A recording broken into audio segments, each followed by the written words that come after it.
Welcome to the pregame show of tonight's Aiken Standard Game of the Week. Tonight, we're at Silver Bluff High School where they host the Fox Creek Predators in a 2-2A AA region matchup.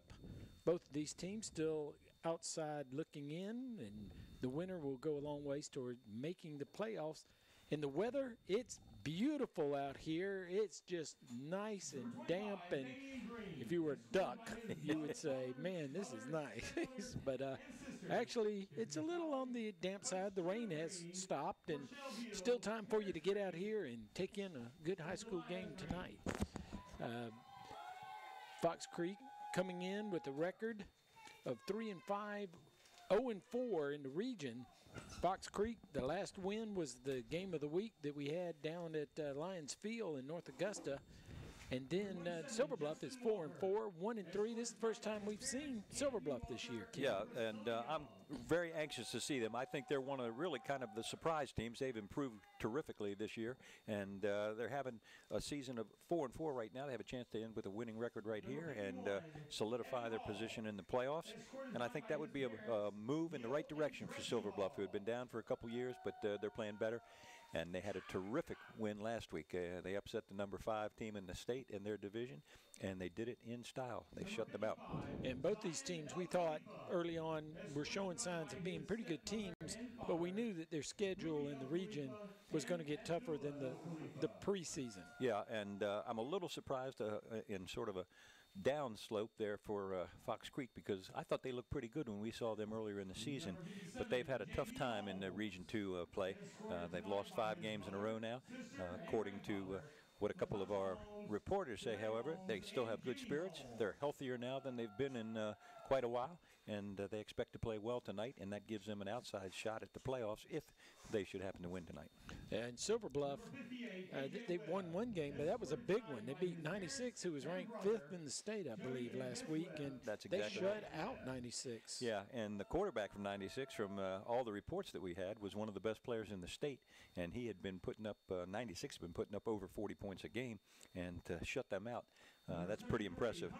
Over the years when we've come to Silver Bluff to see a game, I've always been impressed by their defense. They come after you. I'm sure they'll be doing that again tonight. They blitz a lot. They are very, very aggressive, and they must have been last week to shut out 96.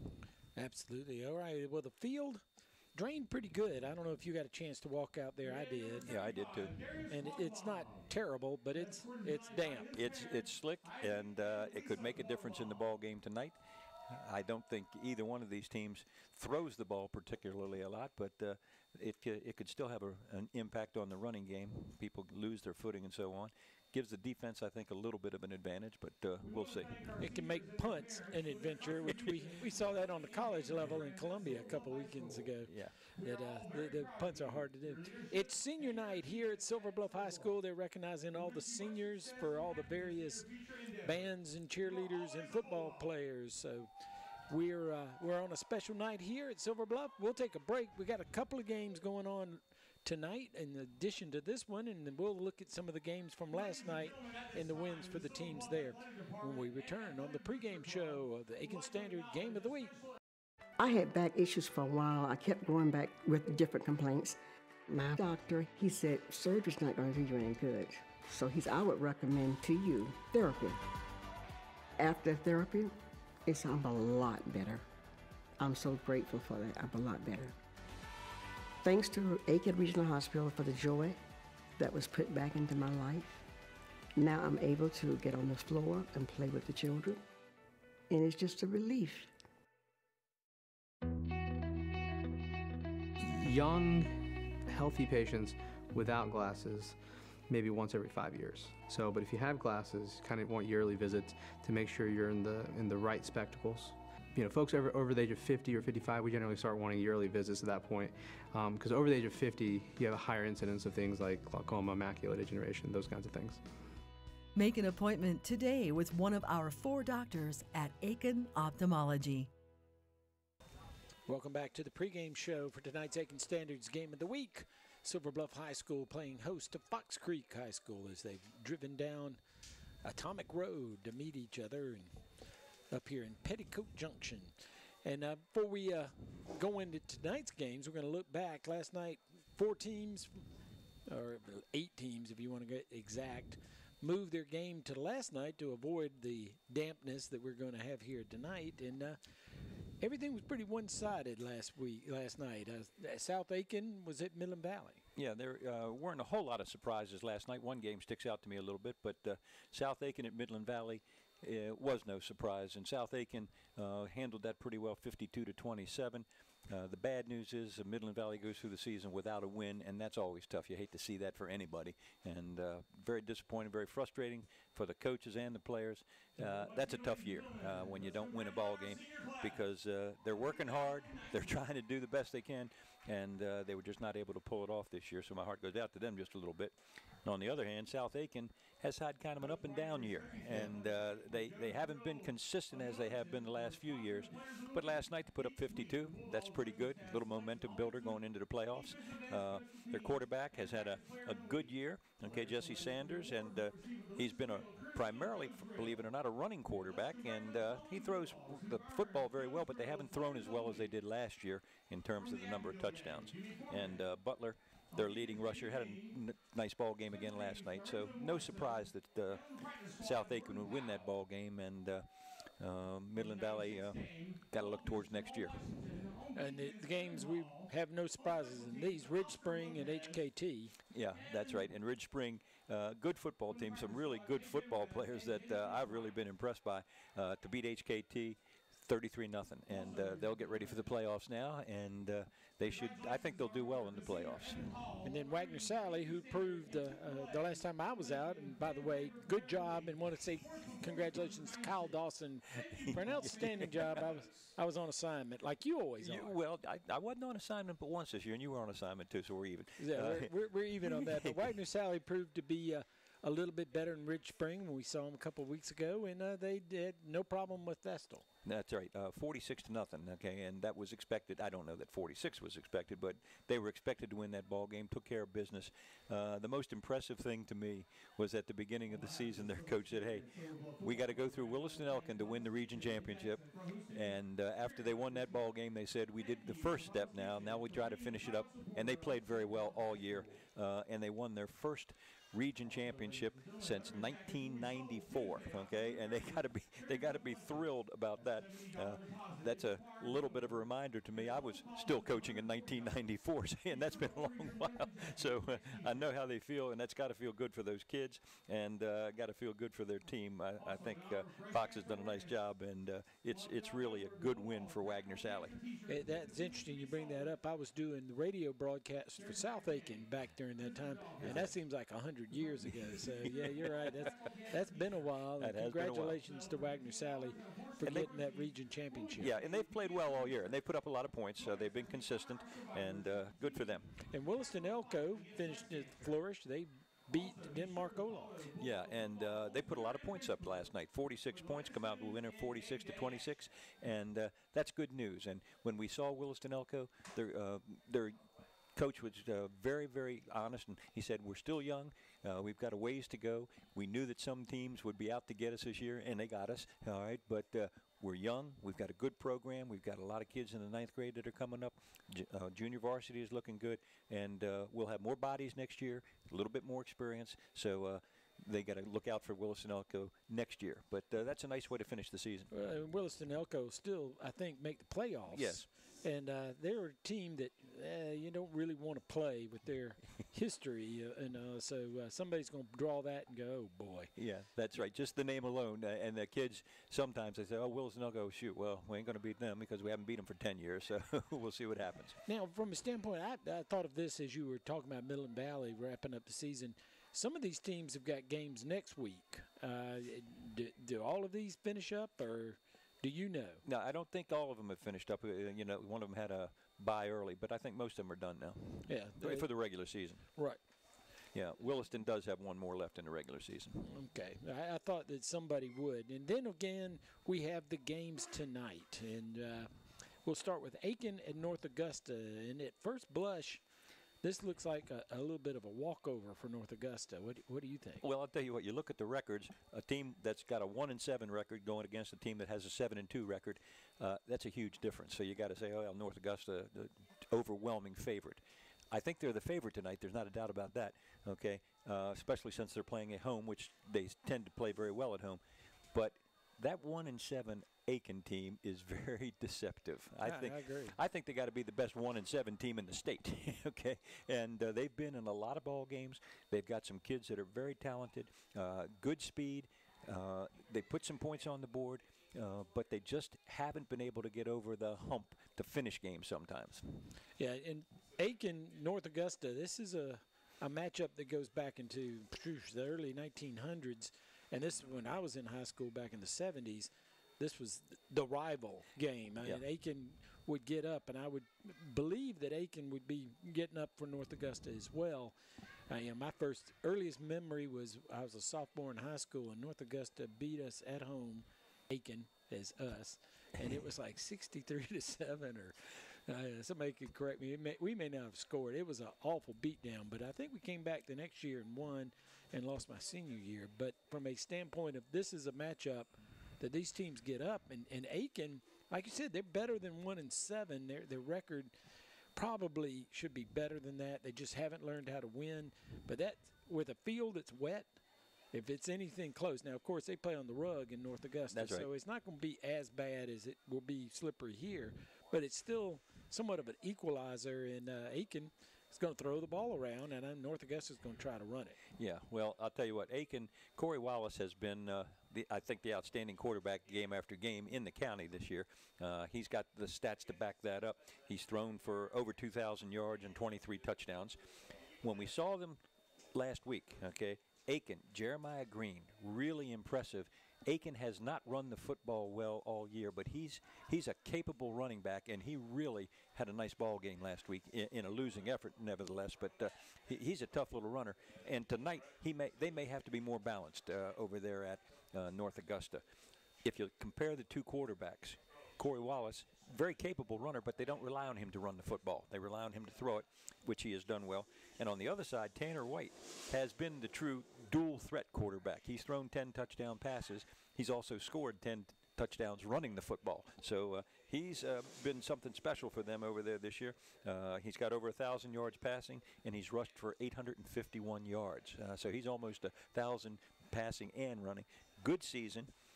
I think the difference tonight, if I had to bet, would be Torres and Collier and those linebackers who are going to cause some problems, and I think they're going to put more pressure on Corey Wallace than he's seen all year. I think they will come after him, and that could be the difference in the ball game. I agree, and Coach Thomas is smart enough to know that if he gets the lead, he will sit on it like we saw him at Strom Thurmond, and they'll run the football, run the clock, and get this thing over with. He's not in a position where he wants to run the score up. He doesn't care. He's going to try to win the game, and I always like that combination. And Aiken, of course, is playing for an outside chance to make the playoffs. Okay, right. They got to have some things happen. But if they won tonight, I think that would secure a playoff spot for them.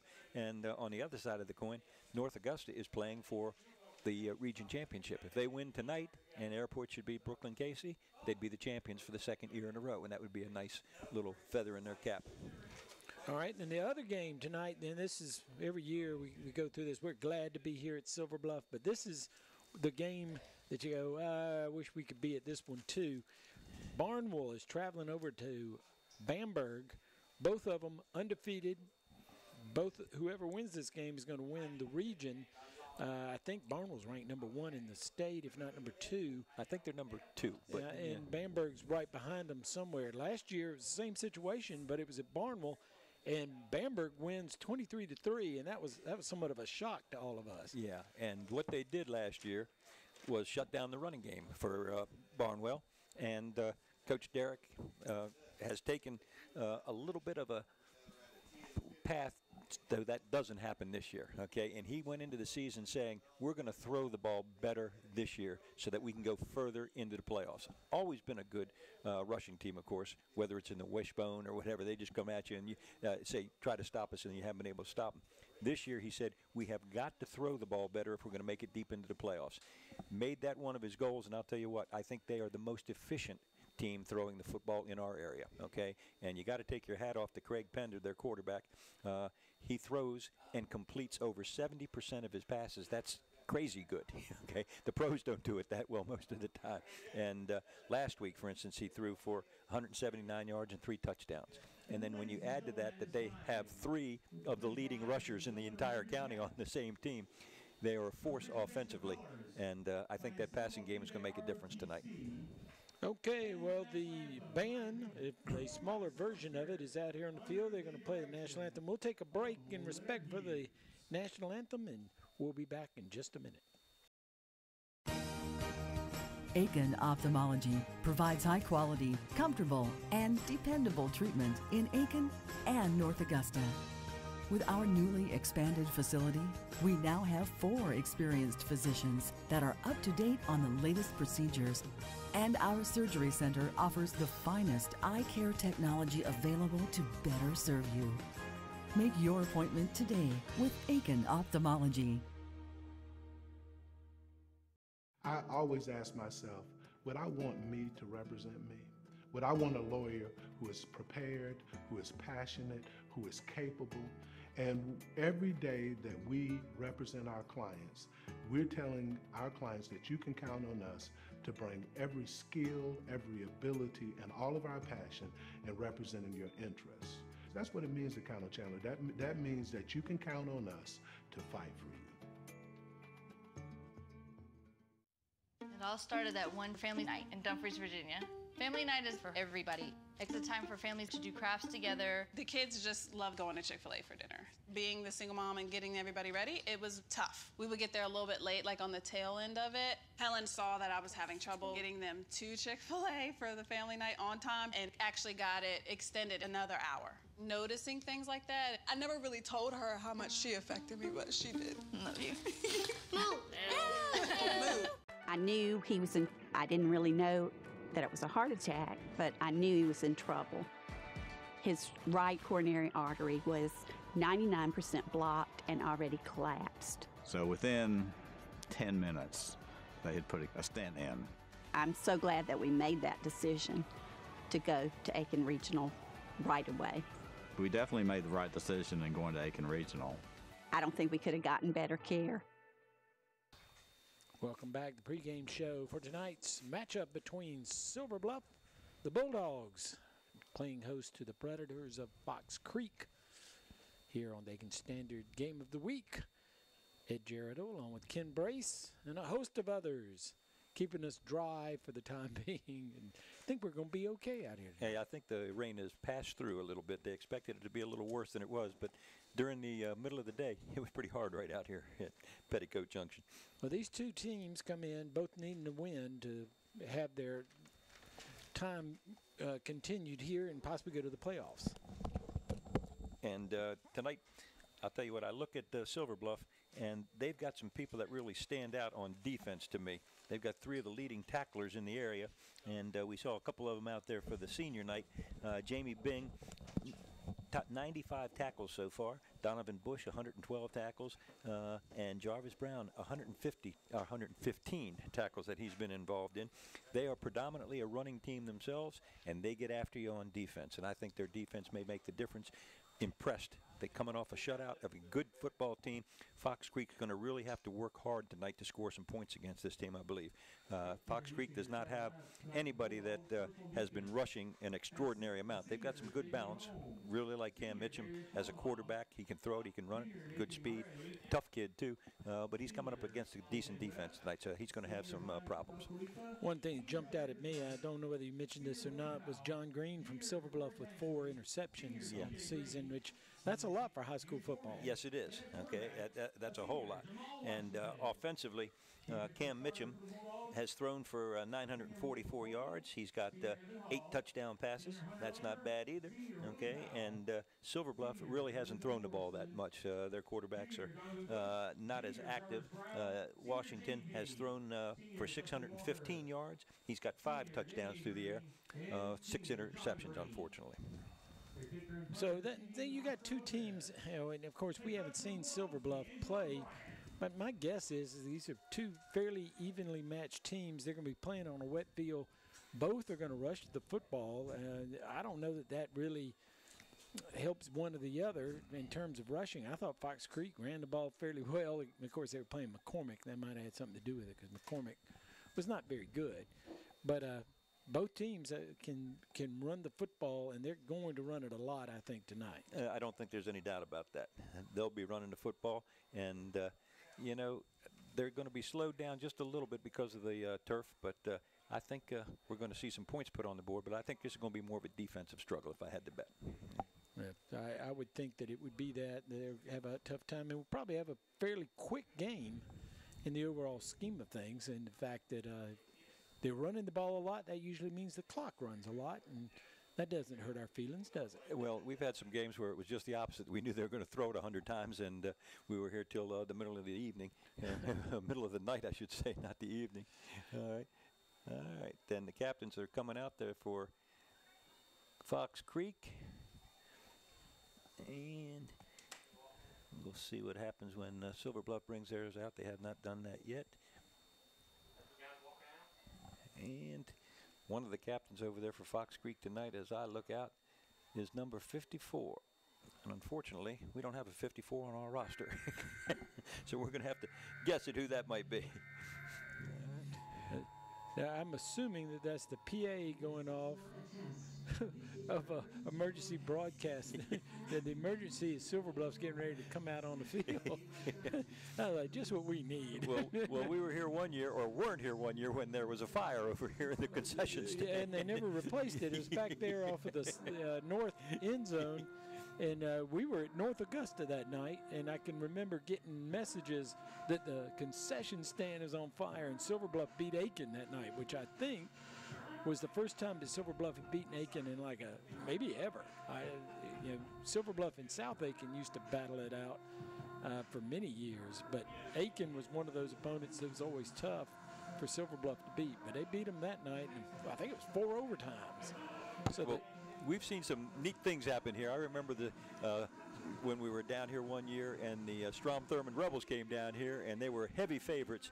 And I'll be darned if Silver Bluff didn't come back and beat them in the last quarter in just a terrific ball game. Well, Coach Lown, if you remember, went crazy on the sidelines at his team, and man, did they wake up and respond to that. They sure did. It's sort of one of those things you see coaches get upset and yell at their players, and the players don't respond.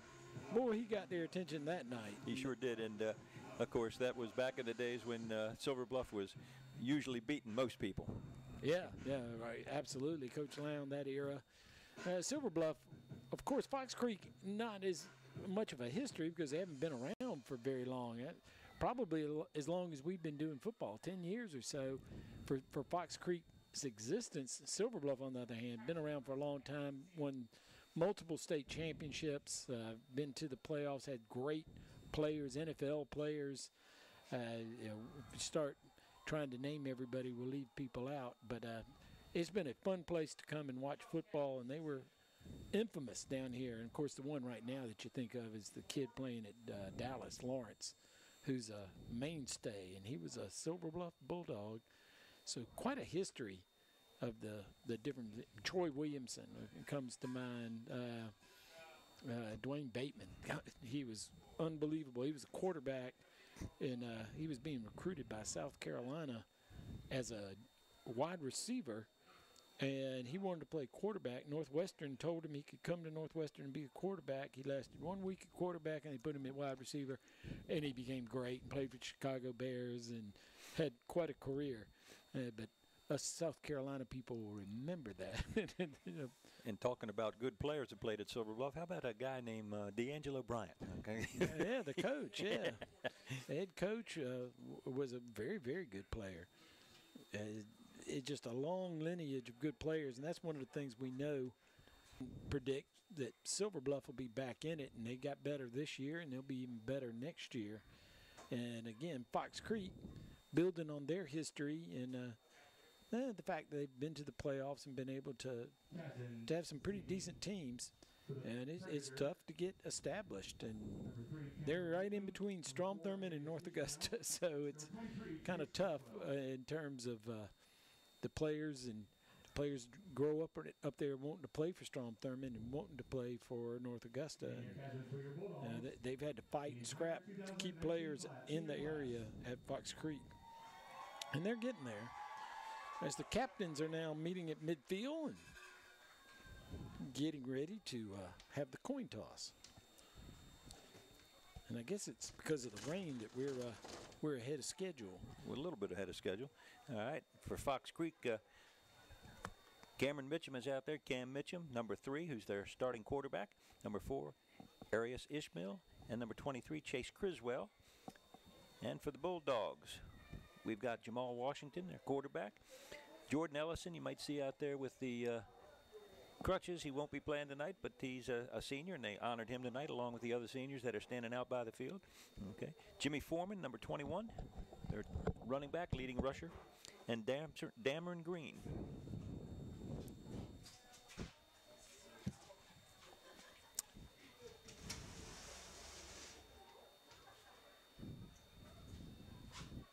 Referee has made the coin toss. It looks like, let's see who won that toss. I believe it was Silver Bluff won the toss. They did. They deferred to the second half. Fox Creek has elected to receive. So Silver Bluff will defend the north goal, and we are moments away from the opening kickoff. I think my microphone broke there for a little while, huh? Trying to get all the windows straightened up. We kept them shut to keep us warm and the rain out. Now we open them up so we can see. And we're excited about getting this football game started. This will be the last game of the season for the Aiken Standard Game of the Week. And we've enjoyed doing it again this season.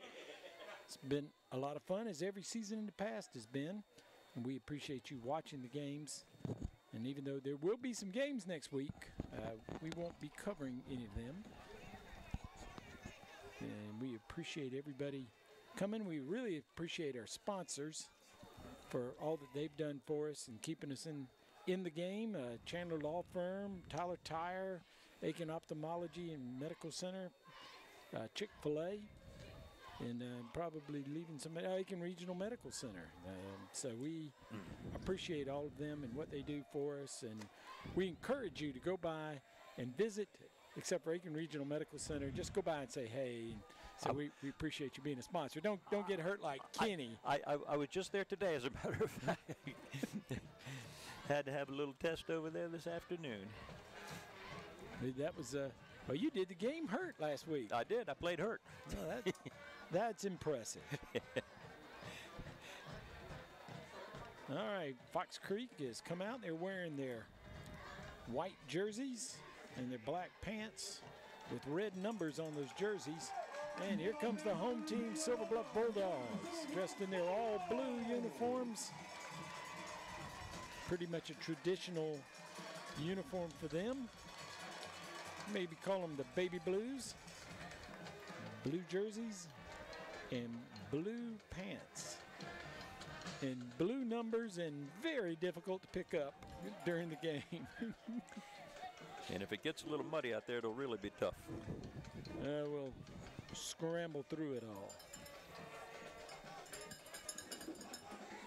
All right.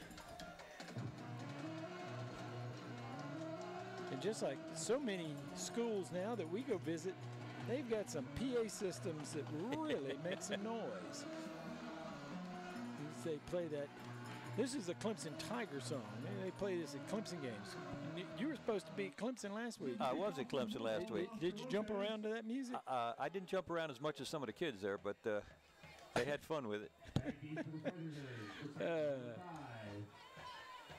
Carolina had a good week in football last week. We had open date, so we didn't lose.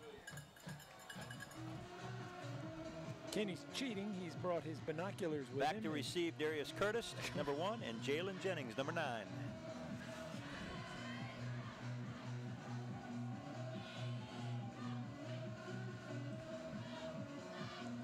And the kicker is Oscar Lopez. Traditionally, Silver Bluff always has a really good kicker. That's going to send him back just short of the goal line, like the 1 yard line. And hit right around the 15. That's where Fox Creek will put it in play. Chandler Law Firm, 1st and 10 at the 15. Down on the bottom of that tackle for the Bulldogs, number 24, who's Renzo Morrison. Okay, and he's a senior. Good coverage on the kickoff, keeps him inside the 20.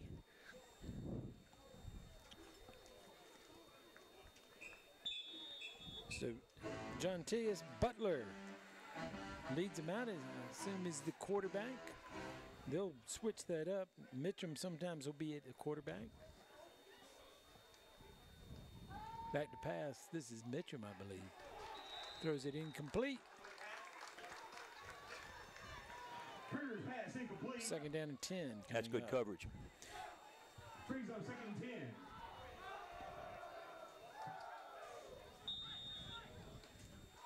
These binoculars are fun. You actually can see out there and see what their numbers are. So it is Mitchum who's starting at quarterback.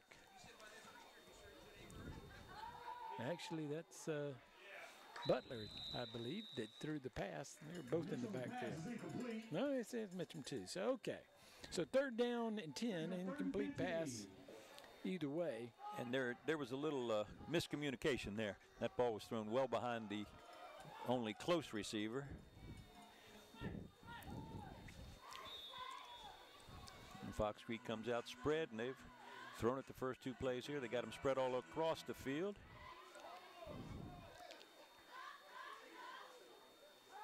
And back to pass again. Looking to the outside. It's got a man. Can't get up there. A little high and a little outside. Pass was intended for number 17, Mason Tillman. So 4th down, punting unit on the field. And he ran a little bit of a circle route coming out of here and actually had a step on the defender.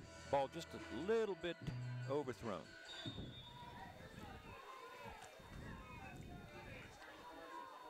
High snap, fielded. And again, we're looking for punts to possibly be an adventure. Yep. But fair caught. Nice job on that at the 48-yard line. And good field position to start for Silver Bluff. They're in Fox Creek territory to start the drive.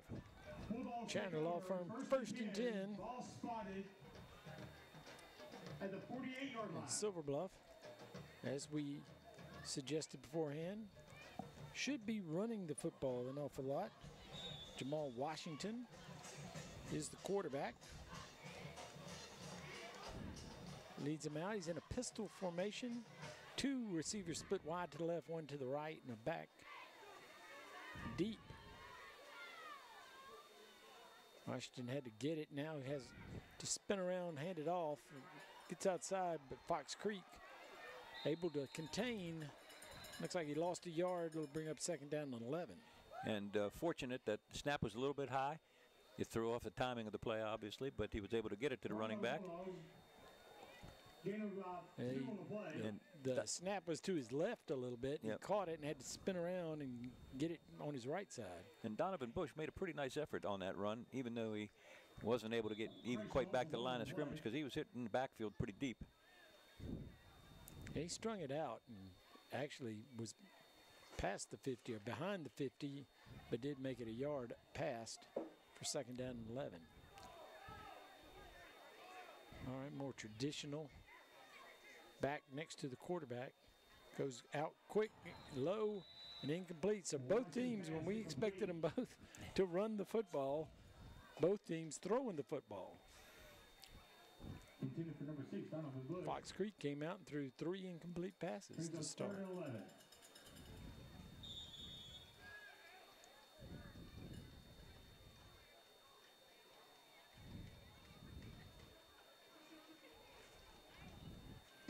I think they better hurry it up here. They're taking their time. It's going to be close. No play clock here at Silver Bluff. Brings a man in motion to the right. Now going to throw it to the right and overshoots his receiver. He was open, and he was going to have trouble making the necessary 10 yards to pick up the first down, 11 yards as it was. So it's 4th and 11, and a punting unit comes on. Both teams go 3 and out here to open the game.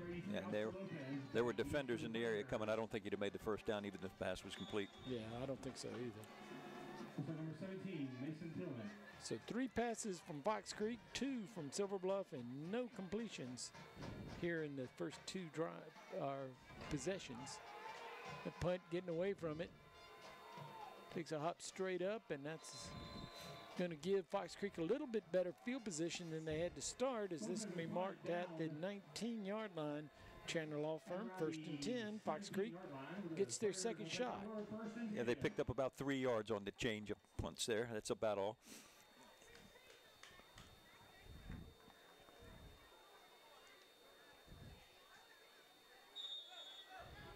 So let's see if Fox Creek has a running play. They've got them spread across the field once again. That's a quarterback run right there. Got the field spread, and that gives Mitchum a chance to run. And Mitchum's a very good runner. Yes, he is. He's a big, strong kid.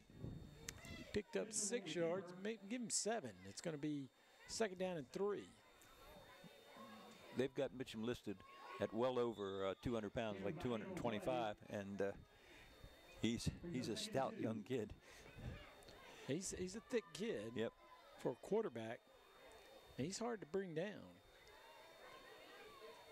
And they spread the field again. Let's see if they run him for these last 2 yards. He took a little bit of time getting out of there, and that gave Silver Bluff the time they needed to hit him for a loss. And that's what I expect to see out of Silver Bluff. They were very aggressive there. They sold out, a lot of pressure, a lot of penetration. Nice tackle. That's a big loss. They lose 4 yards. It's going to bring up. We're at 3rd down and 7.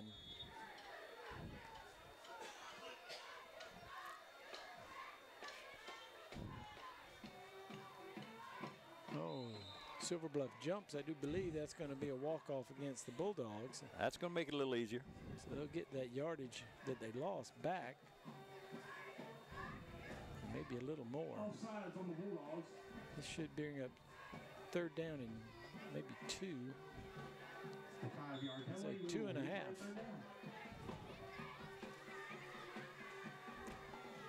So let's see what Fox Creek will come up with.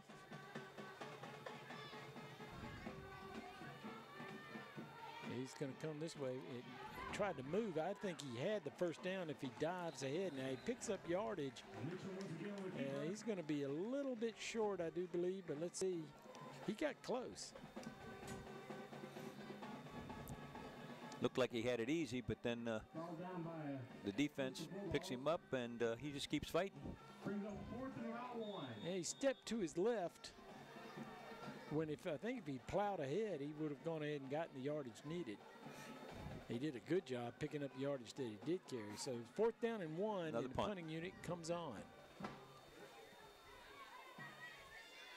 Better snap. Had to slide a little to his left.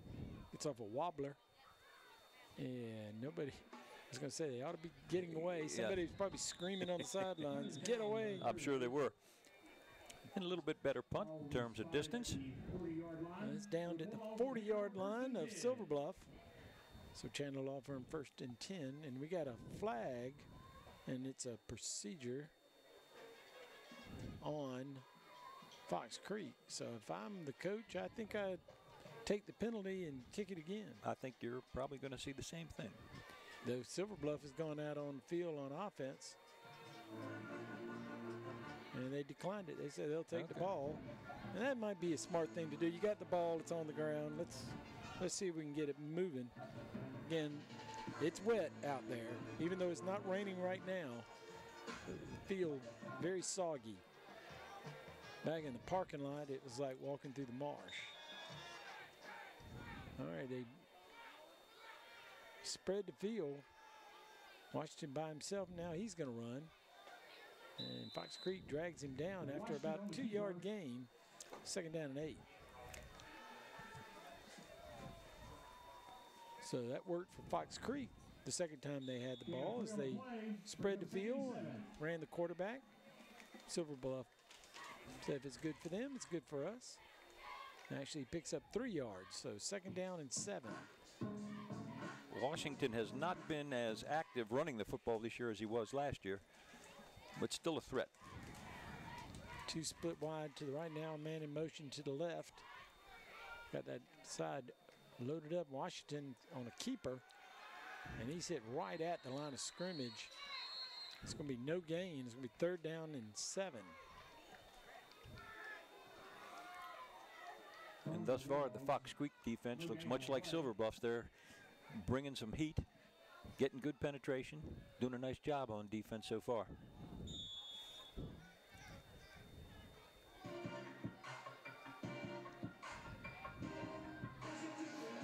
One of the things that strikes me, you look out there and some of the backfield people for both Fox Creek and Silver Bluff, big and strong, and they're bigger than some of the linemen that are blocking for them. All right, another spread field. Gonna roll to his right, come back, look left. Now he's gonna look to run, makes a move, but Fox Creek comes up, makes a big play, sacked for a big loss. He's gonna be back inside the 40, back to the 37. And it's gonna be a 4th down and another punt. So both teams with 2 possessions, both teams with 2 3 and outs. And neither team has looked particularly good on offense so far, to say the least. Yeah. Defenses clearly have the better of it so far.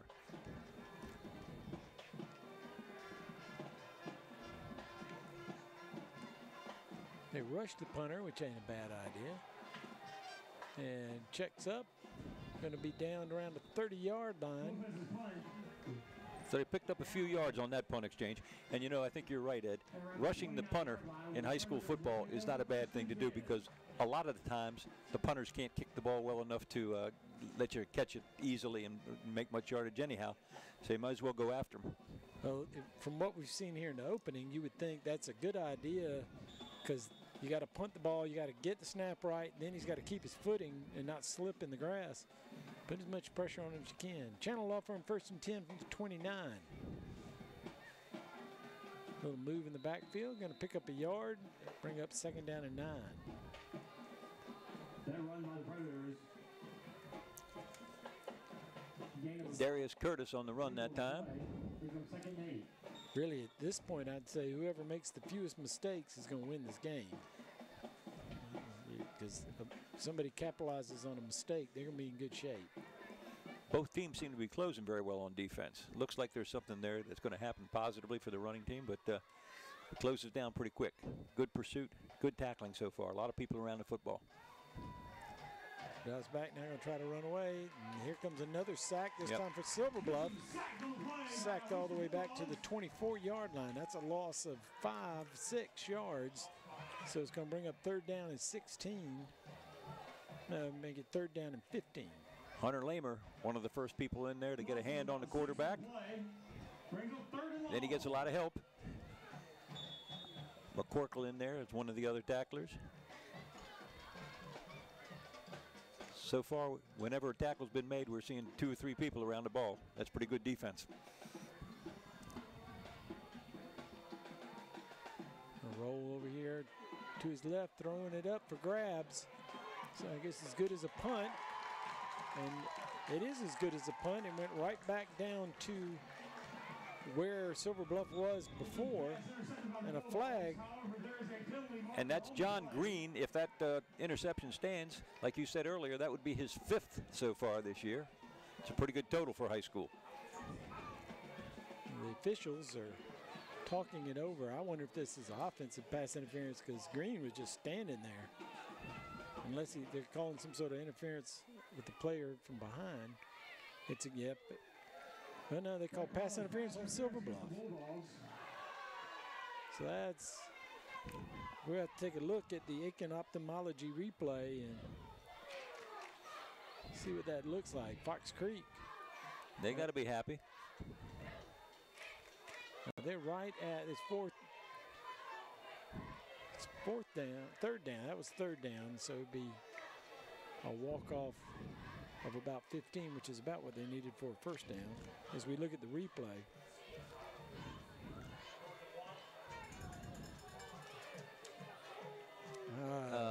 that's a terrible call. Not enough for a first down, however, brings up 4th and 1. His momentum took him back. It wasn't a receiver. So it's 3rd down and 1 as the 15-yard walk-off really makes it 3rd down and like a half a yard. I was watching the pro game yesterday. Deshaun Watson threw a touchdown pass, and they called and it was from about the 10-yard line. They called an offensive lineman for being downfield. Yeah, and when you watch the replay, they had blocked, and then there was nobody to block, so they were just sort of wandering, and it had no impact on the play at all. I thought that was just a ridiculous call. They've really harped on that on the pro level, and there was all sorts of interesting calls that people are making. And there's Mitchum picking up the first down of the game for either team. Got a little help on the call on interference, and that'll get it to the 46-yard line. And Mitchum does a nice job here. They collapse the tackle down on the right side of the defensive line, and he just moved right out there. Nice effort. So the ball spotted at the 46 of Fox Creek. Chandler Law Firm 1st and 10. 3 split wide to the right, 1 to the left. Fakes, makes a spin, makes a miss, but he's going to lose 3 yards on that play, so it'll be 2nd down and 13. And with Mitchum in the backfield like that, he is certainly a running threat, and Silver Bluff so far has just taken that away. And they're going to say he made the 35, so it'll be 2nd down and 12.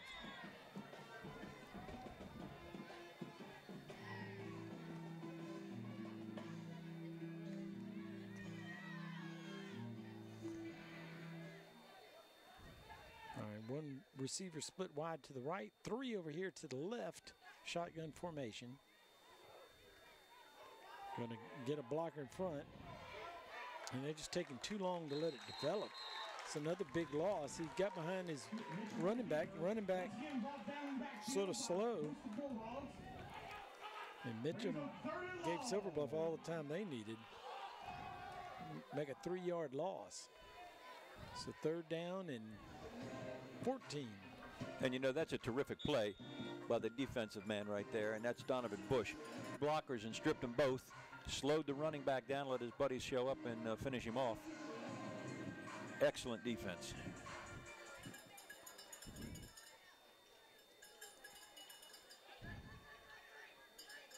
So 3rd and long.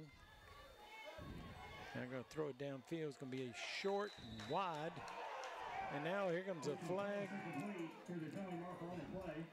Mitchum is down. Let's see if this is a late hit. I think that's what they're going to call. Personal foul on Silver Bluff. So defensive end was coming awful hard, and we didn't see the throw actually take place, but he probably did hit him a little bit late. Hard to stop, though, when you're coming that quick. Here's the Aiken Ophthalmology. Did you see that replay? And we'll see if we stay on the quarterback long enough to see the hit. Slow down. He comes around the corner. That's a pretty tough call, too. But it's a 15-yard walk-off, and now they're into Bulldog territory at the 43-yard line after the 15-yard walk-off. Mitchum takes a little break, got a new quarterback in.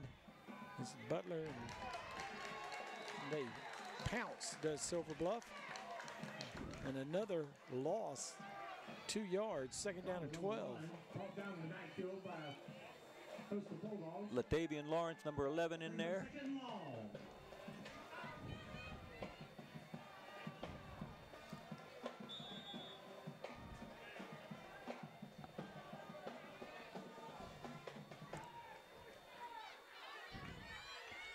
Mitchum back in the ball game.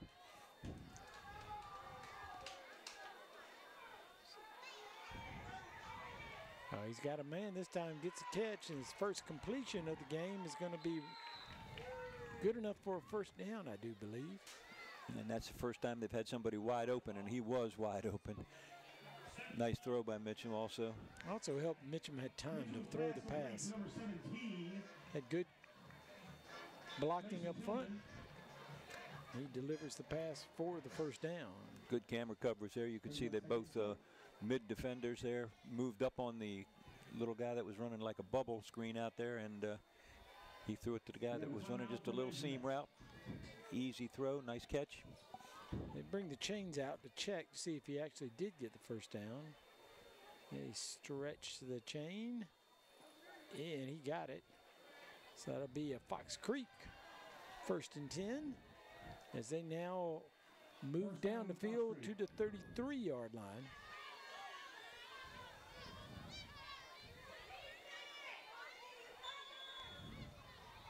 Chandler Law Firm, 1st and 10 for the Predators.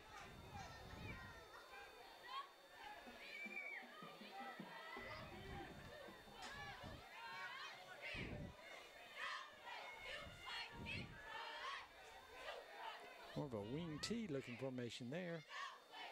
Mitchum going to keep it off the right side, pushes forward over the 30-yard line to the 29. It's going to bring up 2nd down. Give him 4 on that play. 2nd down and 6. And that's a good start. Brings up 2nd and 6. They're definitely, I think, in 4-down territory at this point. I don't think they'll punt the ball from anywhere near here. Pick up 4 each time, they can move the football.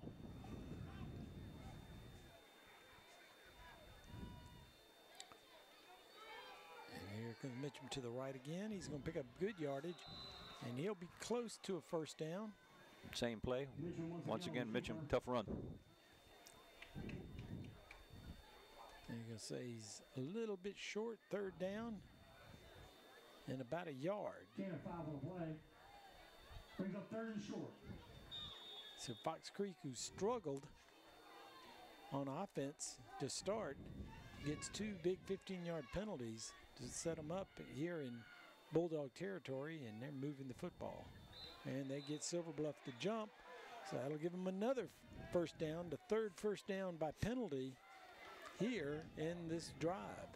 And Silver Bluff killed by penalties on this drive. 2 of them which were a little touchy, but that one, pretty obvious. Pretty obvious. The clock runs, 40 seconds left to go here in the 1st quarter. If nothing else, Fox Creek has run this clock out in the 1st quarter.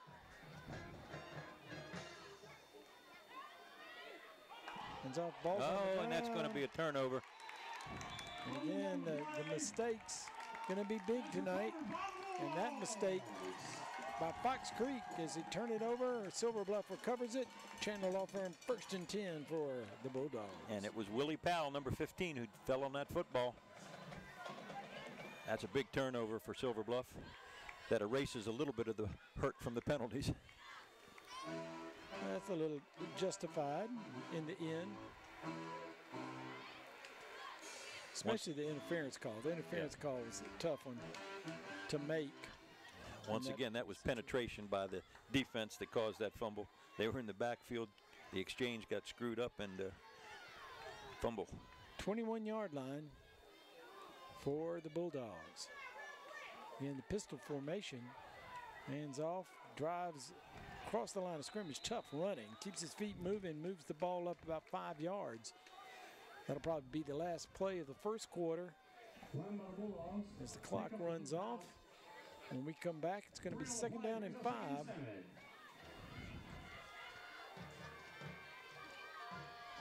That's the sound of the horn. We have got 1 quarter in the books, and we have no score here at Silver Bluff High School on Petticoat Junction for tonight's Aiken Standard Game of the Week. We'll be back.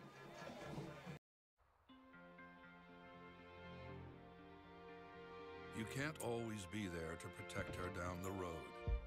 Make sure the tire she's riding on will. With the revolutionary Michelin Premier tire, even when half worn, it's still safe, thanks to Evergrip technology. The Michelin Premier tire, safe when new, safe when worn. We're live at tonight's Aiken Standard Game of the Week at Silver Bluff High School, where the Bulldogs are tied up after 1 quarter of play with Fox Creek Predators. As we look at the Aiken Ophthalmology, did you see that replay? Big turnover for Silver Bluff. In the backfield, man hit immediately.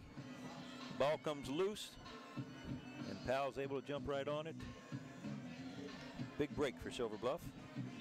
David Boyd out there in the cold dampness of here at Silver Bluff and getting the picture on the camera, doing a great job. All right, that's Washington keeping, and that's going to be a good gain on 2nd down. It's going to leave Silver Bluff with a 2nd down, 3rd down and 4. These teams look very similar to me tonight so far. Both teams aggressive on defense, bringing some blitzes, coming after you, good penetration. 3rd and 4. And the quarterbacks having some success running the football for both teams.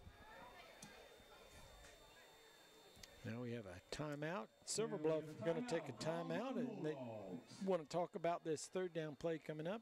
We'll take a break with them, and we'll be right back.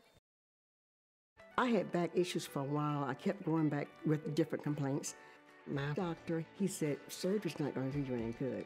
So I would recommend to you therapy. After therapy, I'm a lot better. I'm so grateful for that. I'm a lot better. Thanks to Aiken Regional Hospital for the joy that was put back into my life. Now I'm able to get on the floor and play with the children. And it's just a relief. Head coach D'Angelo Bryant, a former Bulldog player, huddles with his team and calls the offensive play. It seems like D'Angelo was playing like, what, 2 years ago, 3 years? It just a little longer than that. I don't know, it's been longer, but I think he played when we were covering it, and we got to see him play. All right, 3rd down and 4. Silver Bluff's talked it over. They're going to pitch it out. They're going to have to pile drive through. And he's going to come up short of the 1st down. Did a little pitch, sweep. Tried to find a seam, couldn't find one big enough to get the 1st down. So 4th down and 2.5 for a 1st down. And the punting unit will come on the field. So Silver Bluff still struggling offensively to get anything started. Lopez, the punter. And we got trouble. Over his head, he's going to have to hurry. He's going to try to run and get away. He should do a spin and kick. Do sort of like that Michigan game where the kicker tried to kick it in a spin, and Michigan State scored the touchdown with no time left. So Lopez, not Lopez's fault. He couldn't bring that high snap down. And just as I said in pregame, punts can be an adventure on a night like tonight. They are an adventure. We see some strange things happen, and that's a shame. And he was running to his left, and he's right-footed, so that was going to be a almost impossible kick. All right. And the ball spotted at the 17-yard line, so Fox Creek able to get the ball back after turning it over on a fumble. Great field position. Now they have great field position. Chandler Law Firm 1st and 10, 3 split wide to the left. Mitchum goes that direction, off tackle, and he's going to be down at around the 14-yard line, so he picked up 3 yards. 2nd down and 7. About 4 on the play. Brings him 2nd and 6.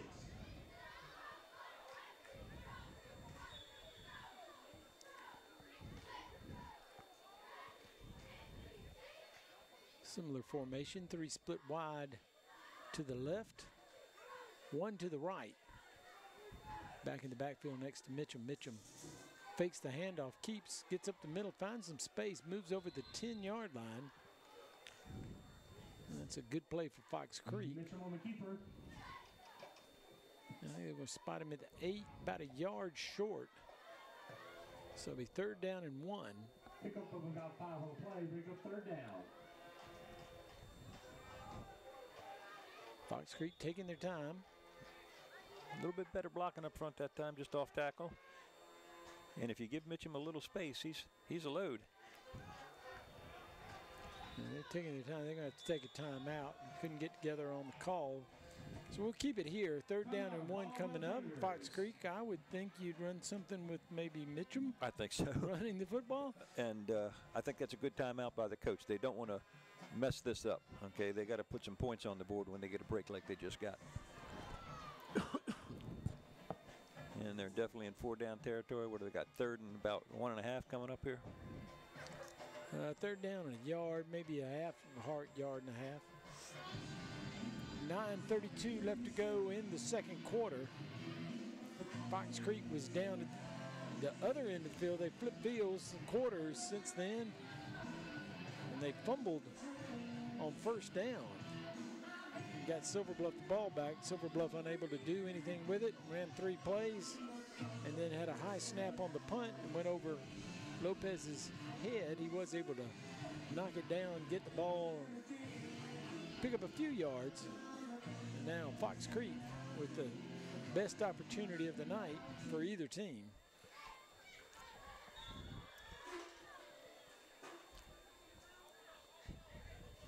Fox Creek comes into the game with no wins in the region.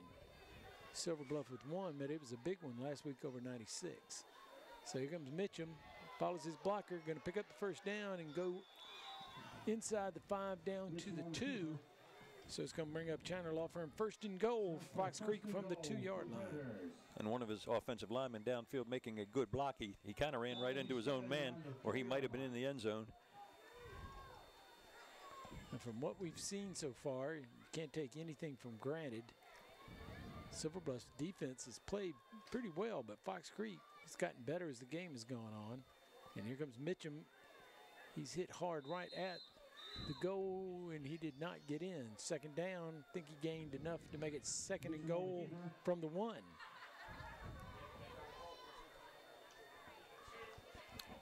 Barnwell and Bamberg at the end of 1 quarter, 0-0. So same as our game. We expected it to be a competitive game. So far, the defenses are in charge. The ball spotted just inside the 1. Fox Creek looking to take the early lead here in the 2nd quarter. Mitchum runs ahead, hits a wall, and he moves his feet, but he's not going to make it. He's going to lose a yard or 2. And it's going to bring 3rd down and goal. That is a terrific effort by the Bulldogs. Okay, he's been picking up good yardage. Got 3rd and goal now. That's a terrific defensive play. So he lost a yard on the play. So they look to the sidelines to get the play. And I wouldn't be surprised if you called the timeout here, but looks like they're going to go. Good penetration again. Once again, the penetration that time came out of the A gap and nowhere to run. He's going to run hard into the line. He's not going to make it. Spun around. He dropped the ball, didn't he? No, he's got the football. He's got the ball, but he lost all the way back to the 5. So Fox Creek going the wrong direction. 4th and goal from the 5. And let's see if Fox Creek will try to kick a field goal. That would be good at this point. Well, that's going to be very disappointing, I think. Putting points on the board is going to be key in this game. Neither team has really showed outstanding ability to move the football. Fox Creek got some breaks to get down the field on penalties. Then, of course, both of them had turnovers. He gets this on the board. That's really going to be okay. The ball's up. The kick is no good. Wide right. So that's going to be a tough break for Fox Creek. A little bit demoralizing to have that opportunity and put no points on the board. And they had some positive plays there. I mean, Cam Mitchum ran the ball very, very well till he got inside the 5-yard line, and then the Bulldogs just stiffened up. And great penetration. Hit him in the backfield each time. Got lots of help.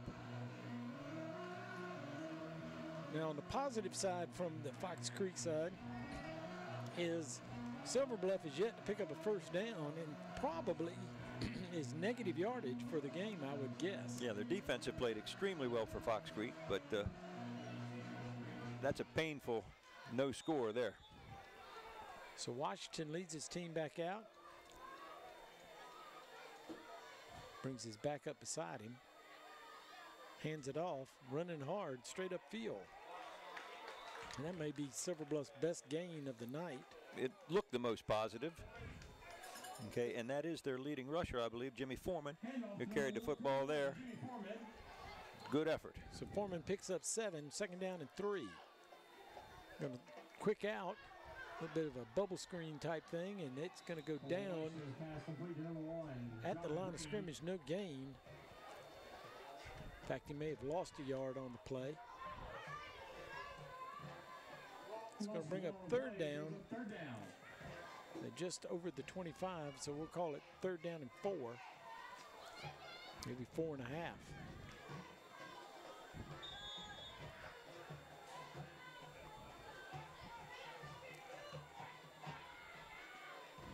Now back to pass. Under pressure, and he throws it. He had a man open, but he was in no position to make a good throw. Under great pressure, off balance, barely got it away. Yeah, he did a good job of just getting it away. I thought he was going down for sure right here. He gets through this, steps up, throws it right before he's hit. That would have been a great catch. As it is, Silver Bluff still no completions on the night. Round 2, here we go. A little bit of a high snap. And gets away a good punt. This is going to carry. This is going to check up, though, at the 40, back to the 41-yard line where they'll spot it. If nothing else, Silver Bluff flips the field and puts Fox Creek back into their own territory. And the punter for Silver Bluff, I think I was wrong. It looked to me like he punted that with his left foot. Okay, so at least he had a chance on the previous play, but I think he made the smart move. And as it turned out, it didn't hurt him. Maybe he's ambidextrous. We've talked about that before. He's amphibious. He's amphibious. It's a wet field. That really works well if you can do that.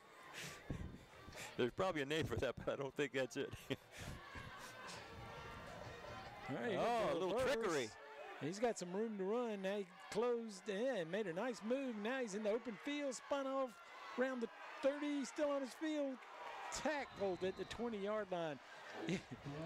Just when you thought he'd go down, he was going again. And there is a timeout on the field as a hurt, injured player. And a little trickery and a great call by the Fox Creek coaching staff. Silver Bluff has pursued the football so quickly, they took advantage of their pursuit, come with a little reverse and a terrific run, and that's a great play. Darius Curtis on to carry, and a really good run. He was cornered in several spots, even at midfield.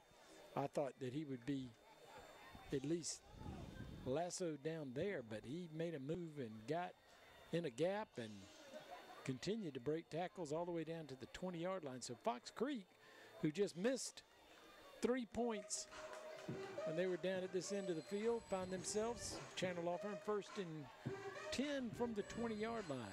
And we have an Aiken Regional Medical Center timeout for an injured player. And who is that? That was Jamie Bing, one of their terrific linebackers for Silver Bluff.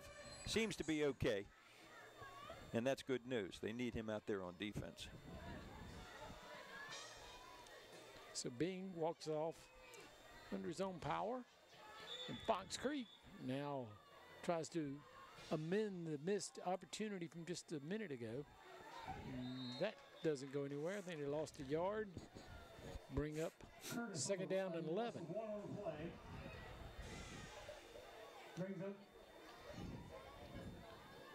I believe that was Curtis again. Yes, it was. Number 1. He was met in the backfield and flipped.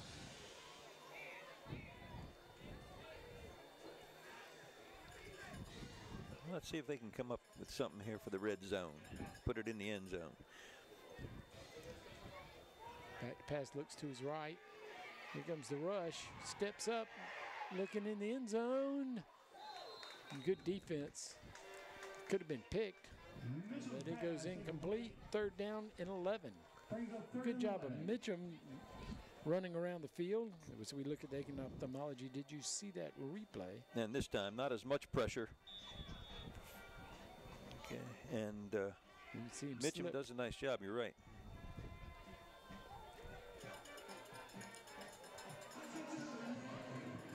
All right. So 3rd down. And this may be a little bit long for a field goal try. So this may be 4-down territory. Under pressure, gets it out there. And it's incomplete. Had a receiver out there, but a lot of pressure from Mitchum in his face. Couldn't plant his feet, had to just jump and throw as we look at the replay again. And Mason Tillman couldn't come up with that one. A low throw, obviously. A little bit of a dangerous pass, too. So 4th down, they will go for it on 4th down and 11. And no surprise here.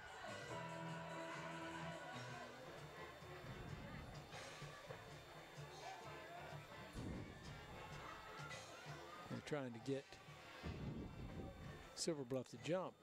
Silver Bluff did a good job of containing themselves on that. Yeah. As they've jumped off twice, and now we have a timeout. Fox Creek will take a timeout and want to talk about this 4th down and 11. That linebacker was coming and was able to hold up when the ball wasn't snapped, but they tried to draw him off sides. 4:38 left to go here in the 2nd quarter. Our score 0-0. Fox Creek, the only team that's mounted much of an offense at all. Silver Bluff, I do not believe, has a 1st down in the game. They've gone 3 and out every time. And that's a little bit of a surprise. I think we thought that they'd have some success running the football. Yeah, and especially when they had good field position first 2 possessions. Because they could run whatever they wanted. Just haven't been able to put it together yet offensively. So Fox Creek brings the field goal unit out. This is going to be a 38-yard field goal. A little bit longer than that last one. I think it's a different kicker. And let's see how this goes. Snap. Kick is up. It's long enough. Fizz it inside. It is. That's a great kick. Fox Creek gets the 38-yard field goal, and it's the first one on the board, and they lead Silver Bluff 3-0 here in the Aiken Standard Game of the Week. So we take a look at the field goal again. That's a 39-yard field goal. That's a beauty. Well done. Kick. Plenty of room to spare. So Fox Creek, and I think points are going to be a premium tonight. That's important. Put some points on the board and play some defense now. If Silver Bluff hasn't shown an ability to move the football, and if they can't move, that's 3-0. Go a long way. We've seen some strange scores this season, haven't we? The 2-0 one still sticks out in my mind against Ridge Spring. Yeah, that was a different one. We got a long way to go here, but if it ended up 3-0, that would be a bit of a surprise also. Kicks away. He's going to roll into the end zone, automatic touchback. Silver Bluff, a little bit of miscommunication as to who's going to take it. That was you take it, I'll take it. Yeah, in between the two of them. That's too bad. That ball looked like it was returnable. So Silver Bluff will line it up at the 20-yard line. Chandler Law Firm, 1st and 10. 4:31 left to go in this first half.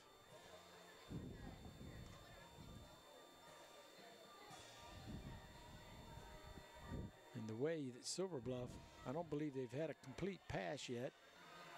If they can get the ball on the ground, I don't know they have enough time.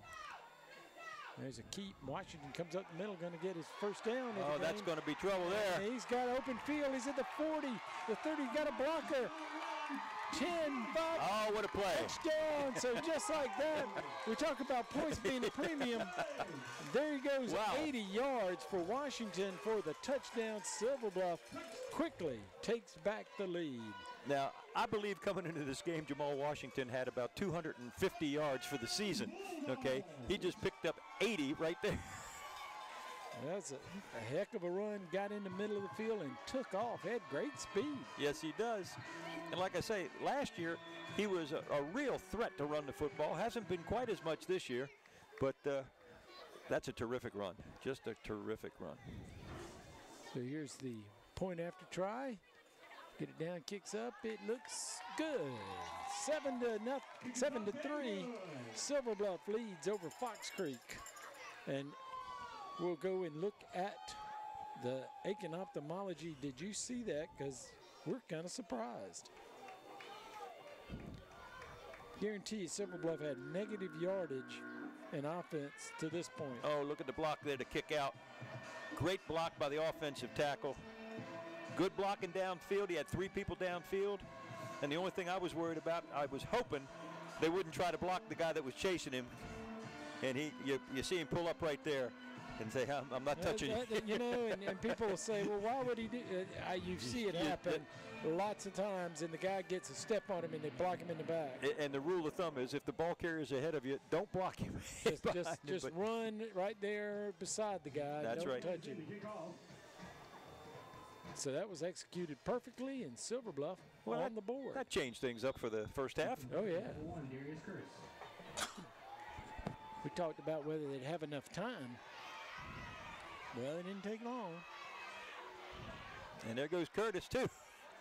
Curtis had a heck of a run from scrimmage. Now on the kickoff return, he brings it back past 30 to the 34-yard line, and that'll be Chandler Law Firm 1st and 10, 4:04 left to go here in the first half. Ball will be spotted at the 34-yard line where the Predators will take over 1st and 10. Correction, 35-yard line. And Lopez has a nice leg. Oscar Lopez is the kicker for Silver Bluff, 83. He kicked that one just a little short of the end zone, but a good kick. Yeah, he's a good kicker. He kicked off to start the game and nailed one on that. He may be as good a kicker as we've seen this year in terms of distance on a kickoff.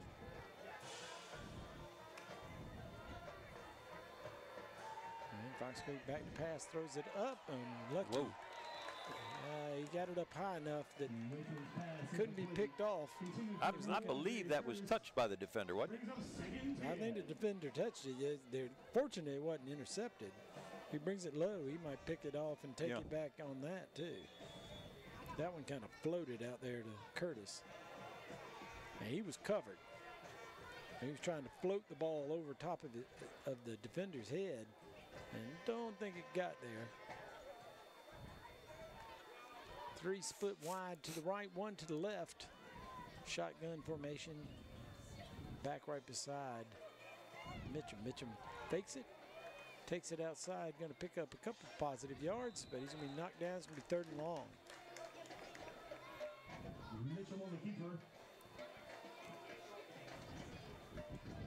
And Fox Creek basically dominated the first half in terms of yardage comparison until that last run. Now finds themselves looking up at a deficit of 7-3. I think that run, as you have said, probably put them into the positive yardage for offense. They hadn't had any, and I think they did complete 1 pass, but it was for 2 yards or something like that. It was just a little flare out to the right and not much. So they haven't had much offense tonight, but that run certainly made up for it. Same formation, got the receivers on the right side, throws it over the middle, and fortunate that wasn't picked off. There was only a Silver Bluff player. I believe that was Green, wasn't it? Yeah, that was John Green. He's their free safety, and he almost had that one. Now, he did pick one off earlier, but then they had it taken away by the pass interference. So it's 4th down. Punting unit comes on. Silver Bluff still have 3 minutes to get down the field. Put a little pressure on. That's a low line drive kick, going to be fielded on a hop. Right back up the middle and spun down at the 34-yard line. Chandler Law Firm, 1st and 10 from the 34. And that was John Green, number 1, receiving that punt.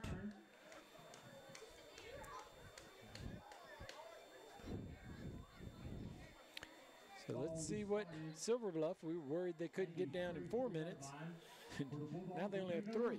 I think it only took them 10 seconds to get down on that running play, wasn't it? Oh, yeah. Something like that. That was about a 10-second, 100-yard, 80-yard dash. 80-yard dash. He started from the shotgun, so it was probably good 85. And here we go again. I believe that's the running back. Yeah, that's Jimmy Foreman. Right. Okay, and that's 2 good runs he's had also in these last few minutes. Foreman on the carry. And he is their leading rusher of the year. 9 yards. He gets it again. Makes a man miss in the backfield, going to pick up the first down. So the second first down of the game.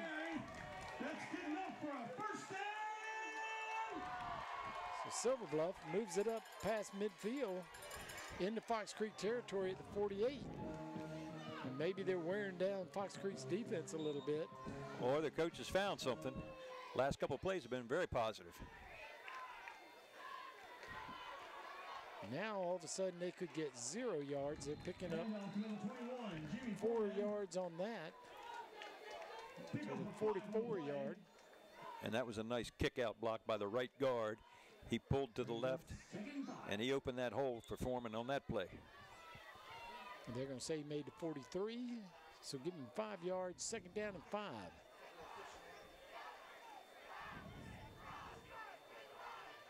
Now quarterback keep.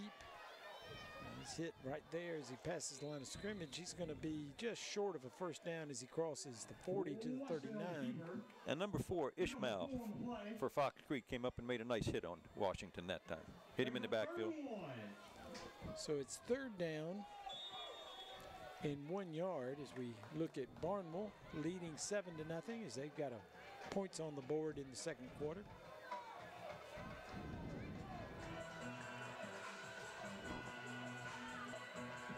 So a big third down play, 1:21 left to go here in the second quarter, and Silver Bluff going to take a timeout.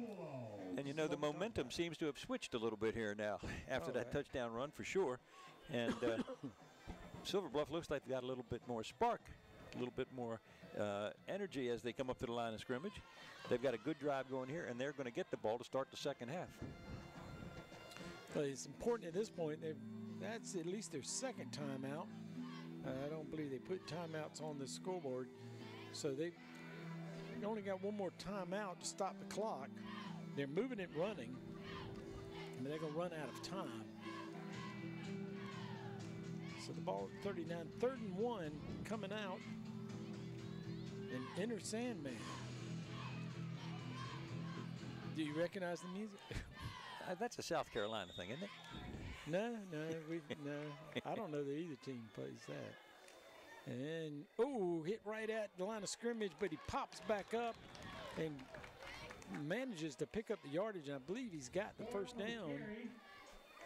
Stop the clock. They look at it, first down, so they'll move the chains. He picked up the yard he needed. So the ball's at the 38. 4th down, Chandler Law Firm 1st and 10 from the 38. Silver Bluff goes quickly. Drops back to pass, steps into it, throws downfield. Got 2 defenders with a receiver. Oh, and they knocked it away. Good defense by Fox Creek to get down there. Big, tall receiver. That was a good battle. There were 2 defenders back there, and that ball was well thrown, but it was defended well also. It was Latavian Lawrence, and he looked like he had a little bit of position to get over the top of the 2 smaller defensive backs, but they knocked it away. They played it well. So clock stops 1:07, second down and 10. I like the effort, though. I thought that was a good call. Washington looks to his right, stops, going to throw it downfield again. He's got a receiver out there. He turns around. Here comes the flag. And there's going to be pass interference.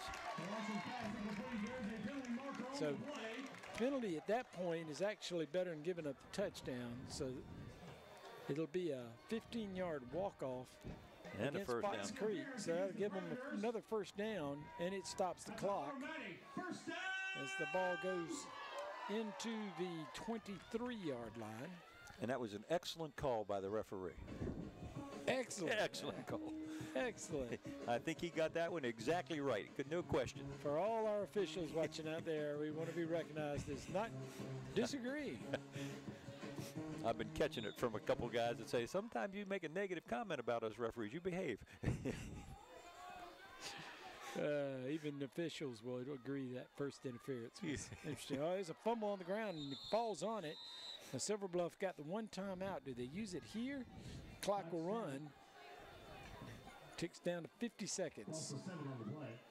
Silver Bluff needs to have a little bit more speed on this. All right, they're getting set up. Clock down to 40 seconds. Back to pass. Throws it high. It's incomplete, and in this particular case, that might be a good thing. It wasn't going to be a first down, so it's going to bring up a third down. I'll tell you what, that was a nice effort by the receiver. So third down and 16. Oh, man, he made a good, got up in the air, catching it with his hand, just couldn't hold on. That was a heck of an effort. 32.6 seconds on the clock. Third down for Silver Bluff. And now we've seen that Lopez can kick the ball. I wonder how far his distance is. Out here, it'd be 47 yards. I don't believe he's got that kind of lay. Now, we got a whistle, and I believe we may have had some movement along the front. Yeah, it's you got it. Movement by Silver Bluff. So that makes it even harder. Third down and 21. Ball at 35. I think Silver Bluff still does have a timeout. 32.6 seconds left to go until halftime. Silver Bluff scored on an 80-yard touchdown quarterback keeper. And they're looking to add on to that. Back to pass. Now under pressure, he's going to be sacked all the way back to the 48-yard line. Now Fox Creek might ought to call a timeout here as the clock winds down to 20. Yep, and now we do have timeout. However, I think it's an injury timeout, 21.3 seconds. Now he winds the clock as he gets everybody off. Now timeout, and Silver Bluff calls a timeout. Now that's surprising. 21.3, it is fourth down. I believe it's more than 20 yards. Let's see. Oh, it's a long way. 20, 31 yards for a first down. They have fourth down and 22 on the board, and I went, nah, it's a little longer than that. Yep. They've got to make it down inside the 15 to the 14 to pick up a first down. So long, long distance. I would think you punt here, Coach. Of course, yeah, they're going to bring Lopez in the game to kick.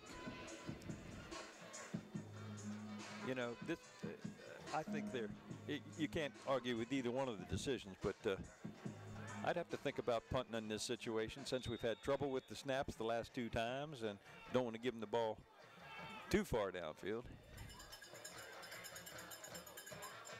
He got it away. Yes, he did. That's fine. And just stay away from it, everybody. Now that's going to roll inside the 10 down to the 6. Great call by the coach. Good call. 9.6 seconds left, and all that's left is Fox Creek go out and take a knee. And Silver Bluff will get the ball first, as Coach alluded to earlier. Down at the 7-yard line, where the Predators will take over first and 10.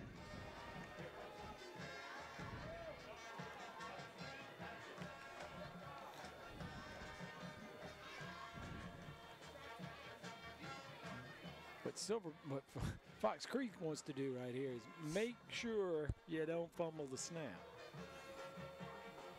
I don't think they've run anything from under center. I don't think Silver Bluff had enough players out there. Let me see. Maybe I just missed one. 2, 4, 6, 8, 9. Yeah, they got 11. Okay.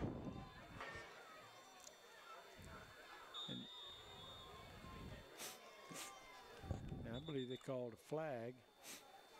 A procedure penalty against Fox Creek is. Okay, and they had a problem. Substitution called on the Predators. I didn't see the illegal substitution. Okay, whatever. That's what they called it. 5-yard penalty. Distance to the goal. Now he is under center. At first he was in a shotgun. And he's actually going to run. And he runs out of bounds to stop the clock with 4.3 seconds left. And that was a little bit of an adventure. He did pick up some yards on that. That one was good for about 7 yards from the play. Brings up second down. I believe he picked up more like 8 yards. It's second down and 5. And now he takes a knee. I guess he was too close to the goal line to worry about it. So the clock runs out here. We're at halftime at Silver Bluff High School, where tonight Silver Bluff gets up off the mat, goes 80 yards on their next to last possession of the first half. Gets a lead 7-3 in a game that was a little slow developing but got better into the second quarter. Defenses certainly had the better of it in the first quarter and ended up 0-0. Some points put on the board here in the second. A field goal by Fox Creek, and then the 80-yard run by Jamal Washington. That changed this game around. At that point, it looked like Fox Creek was getting the better of it, and then the momentum shifted completely over to Silver Bluff's team. Bulldogs 7, Fox Creek Predators 3 at the half. All right, we'll take a break and we'll come back and be entertained by the award-winning Silver Bluff High School Marching Band when we return on the Aiken Standard Game of the Week. Young, healthy patients without glasses, maybe once every 5 years. So, but if you have glasses, kind of want yearly visits to make sure you're in the right spectacles. You know, folks over the age of 50 or 55, we generally start wanting yearly visits at that point, because over the age of 50, you have a higher incidence of things like glaucoma, macular degeneration, those kinds of things. Make an appointment today with one of our 4 doctors at Aiken Ophthalmology.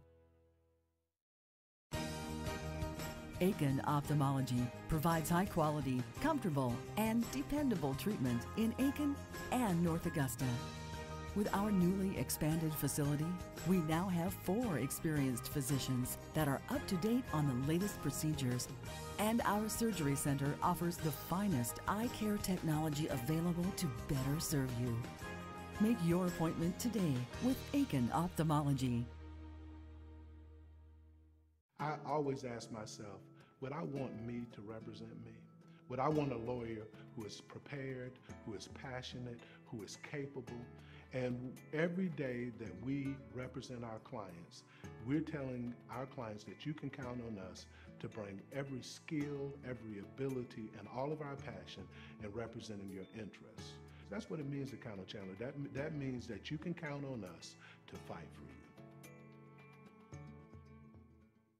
It all started at one family night in Dumfries, Virginia. Family night is for everybody. It's a time for families to do crafts together. The kids just love going to Chick-fil-A for dinner. Being the single mom and getting everybody ready, it was tough. We would get there a little bit late, like on the tail end of it. Helen saw that I was having trouble getting them to play for the family night on time and actually got it extended another hour. Noticing things like that, I never really told her how much she affected me, but she did. Love you. Move. I knew he was in trouble. I didn't really know a heart attack, but I knew he was in trouble. His right coronary artery was 99% blocked and already collapsed. So within 10 minutes, they had put a stent in. We made that decision to go to Aiken Regional right away. We definitely made the right decision in going to Aiken Regional. I don't think we could have gotten better care. Welcome back to Aiken Standard Game of the Week. Tonight we're at Silver Bluff High School, where Silver Bluff leads at the half over Fox Creek 7-3. And like I said, it didn't start off all that great. It was sort of 3 and out, traded out here and there. But Fox Creek were able to add a field goal late, and that was answered as play after the kickoff. It was a touchback, as a matter of fact, and quarterback Washington went 80 yards for the touchdown. Yeah, and that changed things around. Silver Bluff really got some energy after that play, and they looked like a different ball club offensively after that touchdown run. Look much better. They'll get the ball first coming out of halftime. But we're very fortunate that we have many, many award-winning marching bands in the area, and we've seen quite a few of them this year, and we're going to have one of the best for last. Silver Bluff High School Silver Spirit, their high school marching band. So let's go down to the field and I'm show.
How's your sound on me now, Trip? How's the sound on me?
From Petticoat Junction, South Carolina, the Silver Bluff High School Silver Spirit.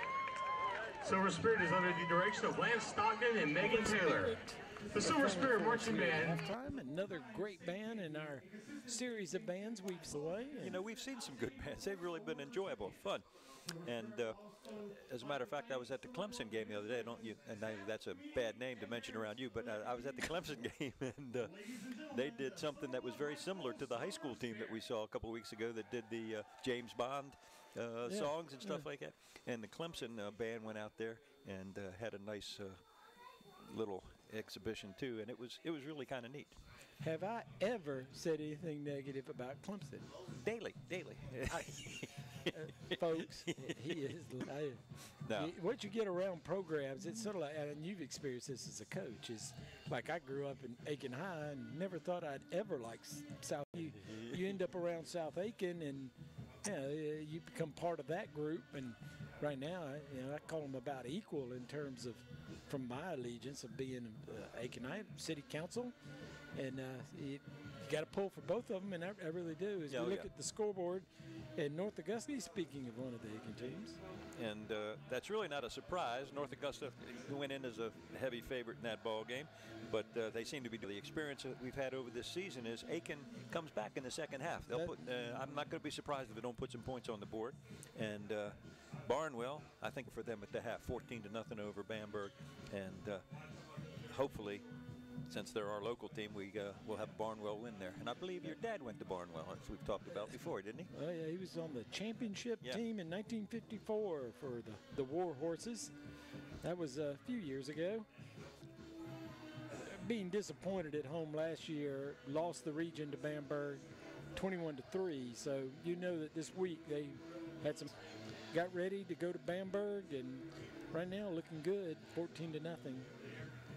And we've talked about it. I think Dwayne Garrick does a nice job all the time, but I think he was very, very smart this year to try to improve his pass. And we don't know how they scored, but I think that's made his team much more balanced, and that's probably going to stand them in good stead here. Well, Garrick, and the amazing thing with Garrick is the fact that at Williston he wins the state championship, and has those great teams at Wilco that we loved going down there for those games. That was such a good football team. He moves around a little bit and ends up at Barnwell, and here he is doing it again at Barnwell, and got a track to the state championship there. I think he was at Barnwell once before, wasn't he? Didn't he coach at Barnwell earlier and then go to Williston, or am I mistaken about that? I don't think so, but I could be wrong of being able to keep up with all that. But I'm sure Dad appreciates the shout out tonight. Oh, yeah.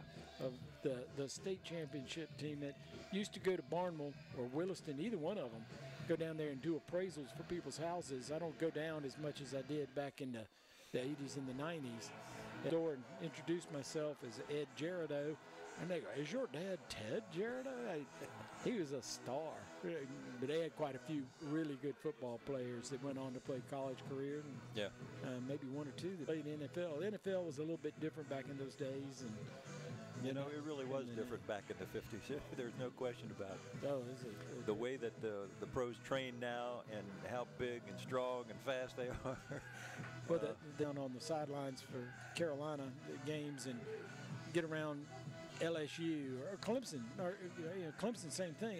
The people are big. Yeah. And the South Carolina people are big too, but Georgia, holy cow! You're talking about these monsters that are just so much bigger. And I think back, and I played a little offensive lineman in high school, and I wouldn't stand a chance against these people. No. They are incredible how big they are. And then, admittedly, in high school, across a few that I couldn't handle either. So it didn't make any difference. My high school star-bound event on the offensive line, I quickly found out that I probably should be somewhere else than this. Oh well, that's water under the bridge. Now we count down the 5 of our halftime, and the teams will be getting out here and loosening up shortly, and we'll be ready for the second half kickoff. And I think that's pretty much a time. In the first half, it took about an hour. Yeah, that's the way it should be. Like I said, I was at the Clemson game the other day, and with the TV thing else that they ran, it took an hour and 45 minutes to play the first half. I thought we had a new sideline reporter there, and much more attractive than Eric Russell. But somebody standing on the sidelines on their cell phone. All right, the teams are back out. And here comes Silver Bluff. Fox Creek is loosening up at their end of the field. Had about 3 minutes off. Again, it's been a good year. It has been a good year. I think this is our 9th year doing this. I can't remember exactly. It's hard to keep it straight. We should probably just go ahead and say, yeah, it's been 10. It's been 10, yeah, that's it. 10. We started in 2008 or somewhere about there. We've come a long ways from what it was in the early days. we wouldn't be on the air. at least we're on the air nowadays. If you're watching us on Atlantic Broadband, we're going to figure out how to get Atlantic Broadband's volume way up. And those of you watching, I know you've got it turned up to the max. Of course, they may have it turned down here for half. But if you watch us on streaming live on YouTube or at AikenStandard.com, that audio is tremendous. And a great picture, HD. Good a time as any to congratulate Eric Russell. Eric did a great job in saving this and rescuing it where it looked like at the beginning it's not going to go very far. But Eric got involved. David Boyd certainly, from a technical engineering point of view, we couldn't have done it without Dave working hard and getting things set up. Old Matt went off to Alabama and left us, but Matt would drive the truck to get the studio out here. And I'll tell you, our camera people have been great too, and they've been loyal and great. And I thought our pictures this year have been really very well done. Very well done. Cindy's been with us from the very beginning, and Cindy does a great job. She's our up top center camera, and we could not do without her. And she's probably freezing up there tonight. She won't be too happy. She had on a big coat and prepared for it all. Oh, but man. It's been a yeoman's effort. Cindy's been with us since the very first year. Now, she made a year off. I can't remember. No, she was here last year. I think she may have joined us later on.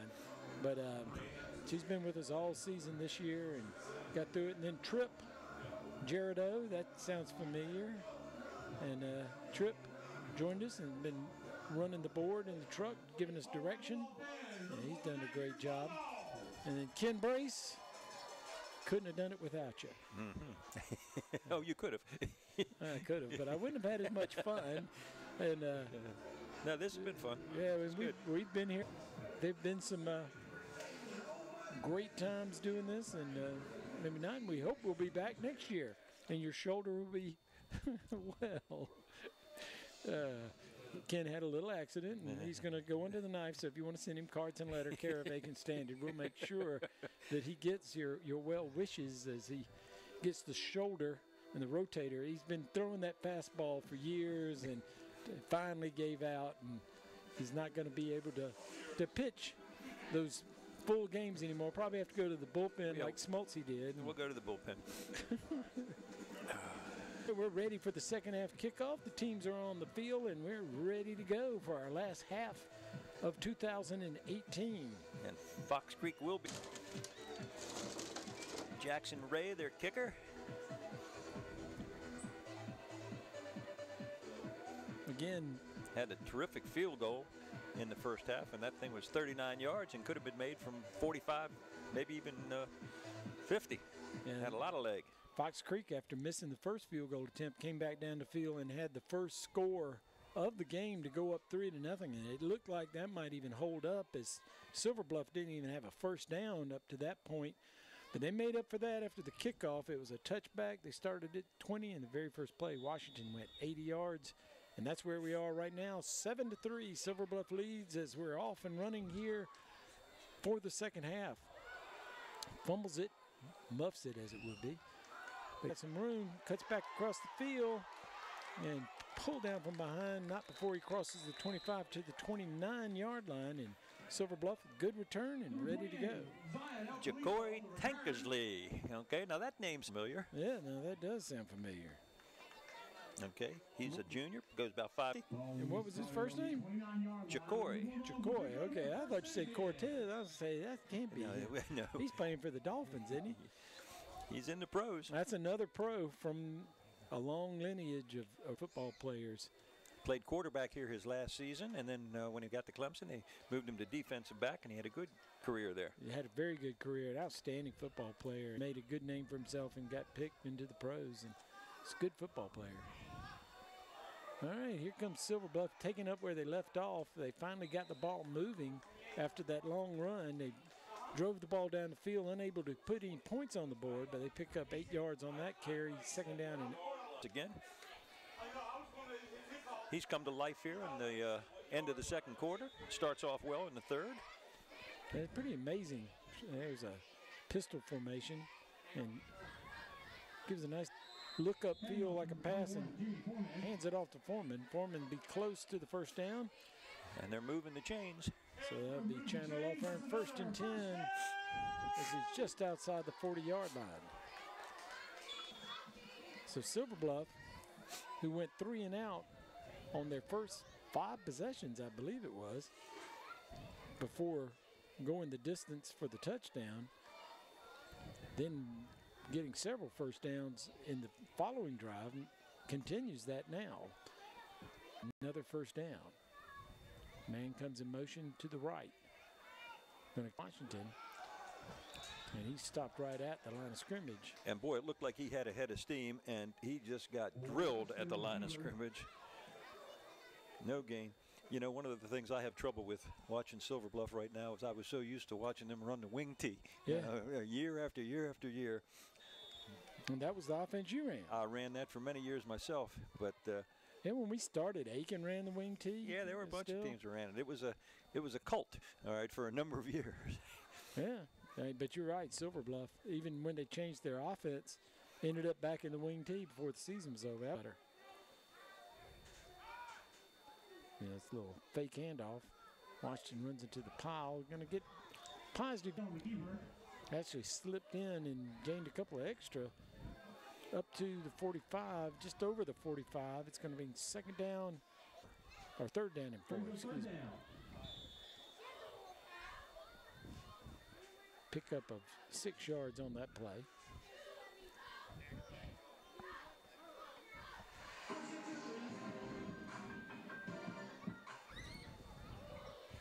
Left, staggered, one to the right. Now man comes back in motion, fakes, keeps. Gonna look out, there he is. There he goes again. This one to the house, down to the 10-5. Touchdown, Silver Bluff. So Silver Bluff, who took the first quarter off offensively and most of the second quarter, as a matter of fact, lighten it up now as they go up to 3 over Fox Creek. What was that, about a 52-yard run? They were at, I think it was a little bit longer than that. Okay. That was, I have to think back. 39, 46, he was at a 54-yard. 54, okay. So Washington, 80-yard run and a 54-yard run, has Silver Bluff with a big lead. And we say big in the sense that we didn't think there'd be much scoring tonight. On the board, and they lead Fox Creek 14-3 as we take a look at the Aiken Ophthalmology. Did you see that replay?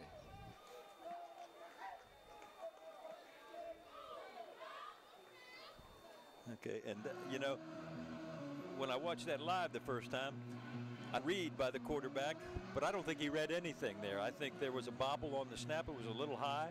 The timing was off, and he saw the hole and just took off. The back coming in behind him, and he filled the hole. He really didn't make much of a block, but he got in behind him and hid, and then cut left, and boom, he was gone.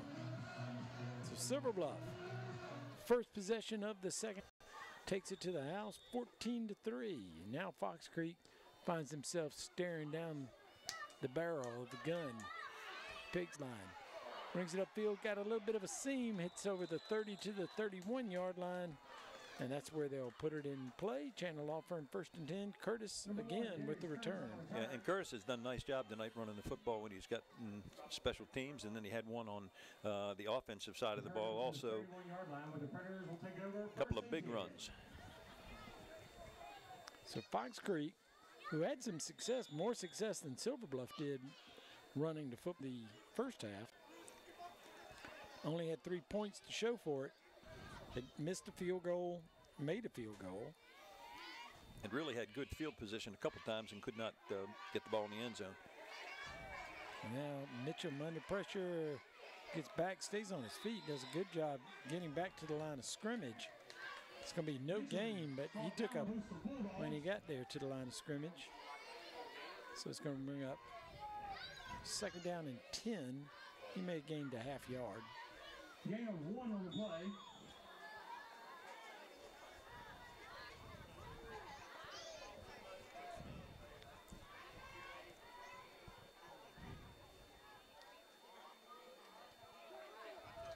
So second down. Mitchell going to roll to his left. Throws a short pass. It's a nice catch, nice run. Going to get the first down, still on his feet across midfield into Bulldog territory. And that is Curtis again. And I was surprised that they were able to get so much on that play. They only rushed 3. They had 8 guys dropping and wide open. It makes it harder to get through 2 tacklers. And somebody had to have the flat coverage there, and must have been there just a little late. Is that when you would yell at somebody who was supposed to be there? That could happen. I got yelled at a lot. 3 split wide to the right, 1 to the left. Looking to his right, going to go long. Got a man out there. It's going to be a little short. And that's a very fine defensive play.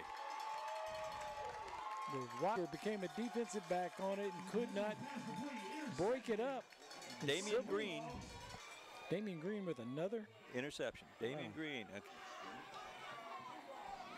So is it John Green? Is John Green that was leading the team in interceptions, but Damian Green just came up with a bigger, and he looked like he was the receiver going out there. He had great position. The ball was thrown a little bit in.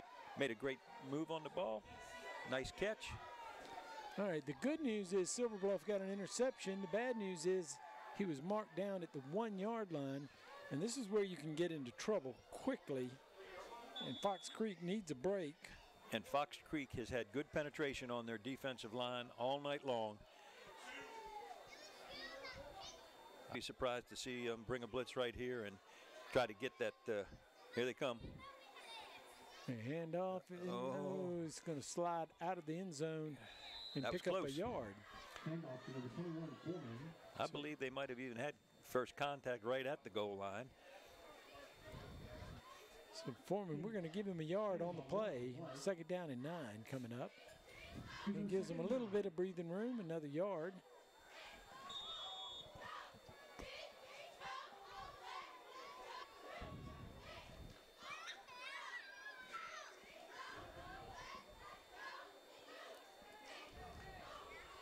Now this is you got to make sure you don't turn it over on a fumble. Miscommunication, and there goes Fox Creek jumping off out offsides. It's automatic. If your defense in high school jumps off sides and breaks the plane, that's a 5-yard walk-off.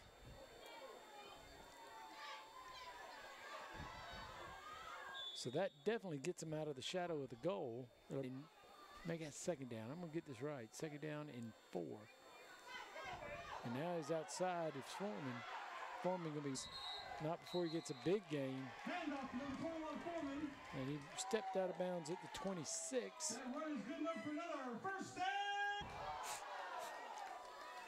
So Silver Bluff out of trouble from on their goal line after the interception. And they're first and 10 from the 26. And a nice strong run by Jimmy Foreman. A couple weeks ago, we had a chance to see Trey Davis play, and he just stood out for me. A couple of the guys on this Silver Bluff team also look like really outstanding football players.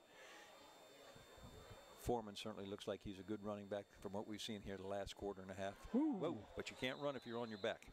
Yeah, if you can meet him in the backfield like that, he's going to have to fall down. Yeah, that's 5 yards deep, and there were 2 guys there almost ready to take the handoff, and Foreman had no chance. He could have been Jimmy Brown, and he wouldn't have gained anything there. Give him a loss of 3 yards, second down and 13. And that's how the first quarter went. That was pretty much that we saw. And you know, you made the comment earlier that somebody, Silver Bluff must have made an adjustment. I'm going to give the coaches credit. They made an adjustment somewhere because they were going nowhere fast in the first quarter and second quarter. And now they seem to be doing great except for that last play. Empty back, bring a man in motion, fake the handoff, and Washington's not going anywhere this time. That's going to be no gain. Bring up third down and 13. And Washington is shaken up on that play.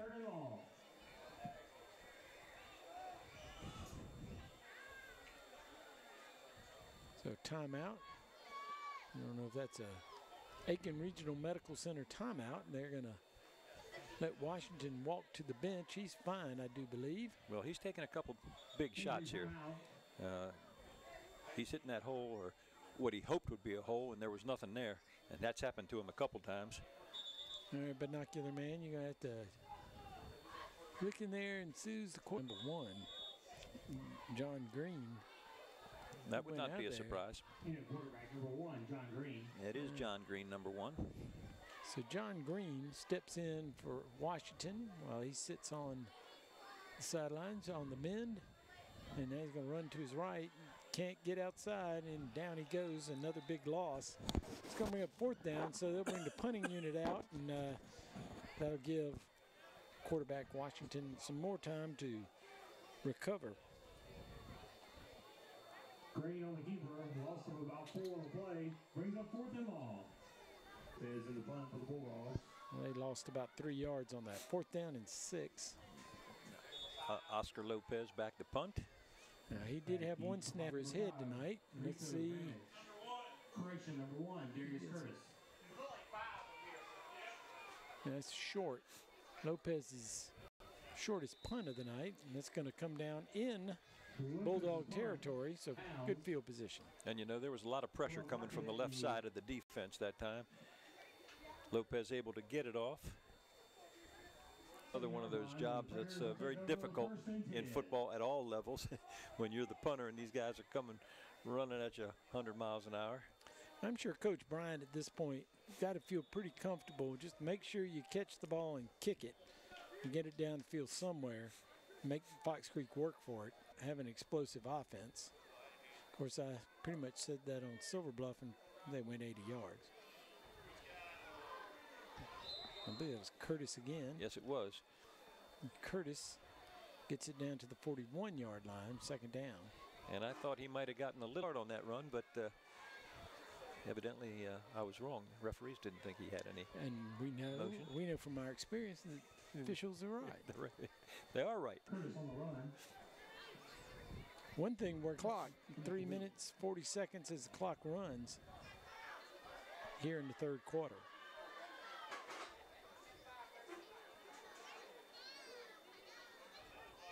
Takes a snap, going to look to the left, has to move, and going to go down, sacked for a yard loss.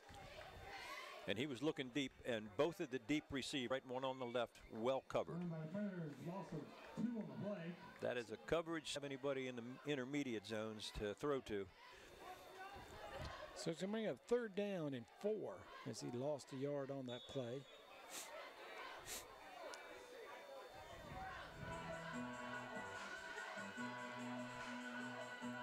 Really, the best play we've seen passing was the short pass that Mitchum looks comfortable throwing that. And Silver Bluff jumped there, and you probably saw that, but they did not break the plane. Thus, it's not offsides. Rolling. Now he throws a short screen pass, but didn't look like anybody was in position to catch it except offensive linemen. And one of the Silver Bluff players very well and kind of broke it up. And with 2:26 left to go here in the 3rd quarter, you got to figure you're in 4-down territory now. So Fox Creek keeps the offense on the, and they appear that they're going to go for it.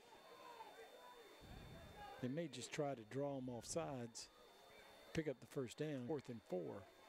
But if they take too long, they're going to have to call a timeout and talk about it, which they do. We have a timeout on the field. We'll take it with them. We'll be right back. We have a timeout call.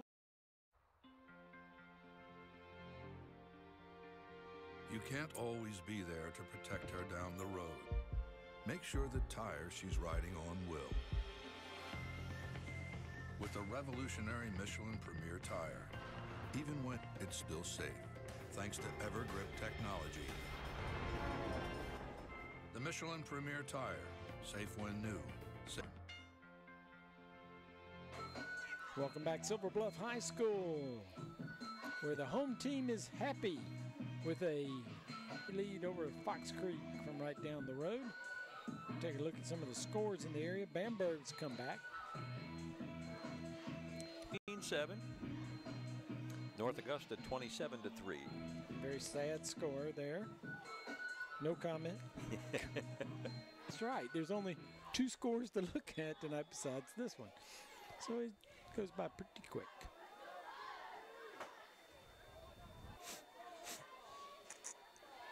So timeout. Now they get on the field and Mitchum looks to the sidelines. 4th.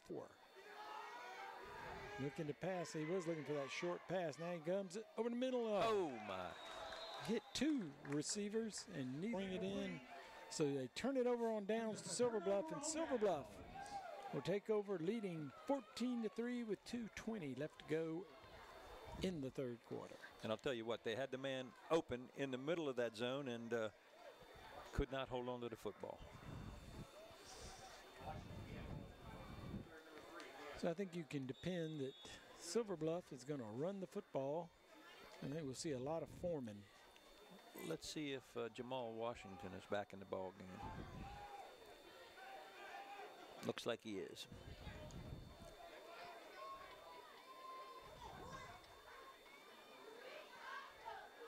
There. Foreman gets a good run. He's going to pick up 4. Now they're saying there was a fumble. Well, Fox Creek is. Let's see what the officials say.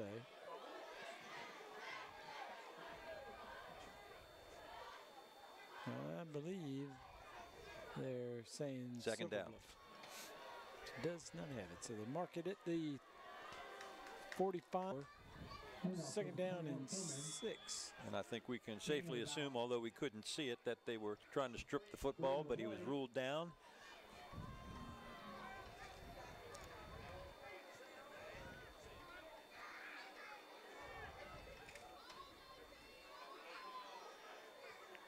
Like a little bit of movement. There's a reverse, and it's fumbled. This one is fumbled. Oh, it's almost picked up. And now I'm not sure Silver Bluff might have got it. No, they did not.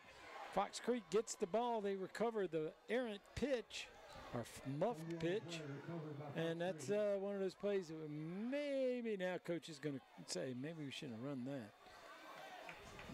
Now look at this.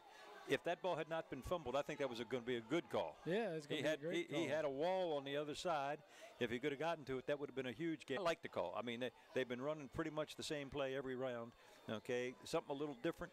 We saw that work for Fox Creek earlier in the ball game when they ran that little reverse. So they were going to give them a little bit of their own medicine. Maybe it'd been a little bit safer to just hand it off rather than flip it up in the air. You may be right. He had it up in his eyes, and he was trying to bring it in and run at the same time. Took his eyes off of it, obviously. So Fox Creek got a chance here. Mitchum runs to the left. Under pressure, he's going to be sacked. He's fortunate that he didn't fumble and it. He took a tough hit there. Okay. And he was holding the ball up over his head. I'm glad to see him pop right back up because he got dumped pretty good. Lost 10 yards on the play back to the 45, so second down and 20. When you see that head bounce like that, that's not the way it's supposed to work. Nah. At least the field is soft and tight so that he absorbed some of that.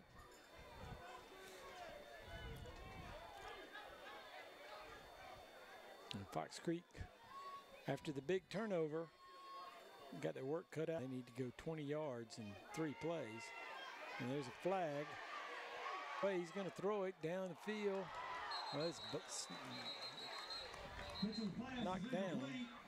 I tell you, I got to give credit to this Silver Bluff defense. They got good coverage tonight. That ball was thrown right to a receiver who was really well covered, and the deep receiver was also. And we've got a penalty that's coming against Fox Creek that'll be declined, and we'll move from there. Legal motion was the call. So it'll remain 3rd down and 20, as Coach pointed out. Yes, they declined the penalty. Good pressure against the defensive outside linebacker. Came on a blitz and nearly had Mitchum. I think he's coming again. Yes, he is. Here he is. Look out. He gets it away. Barely. Comes up short.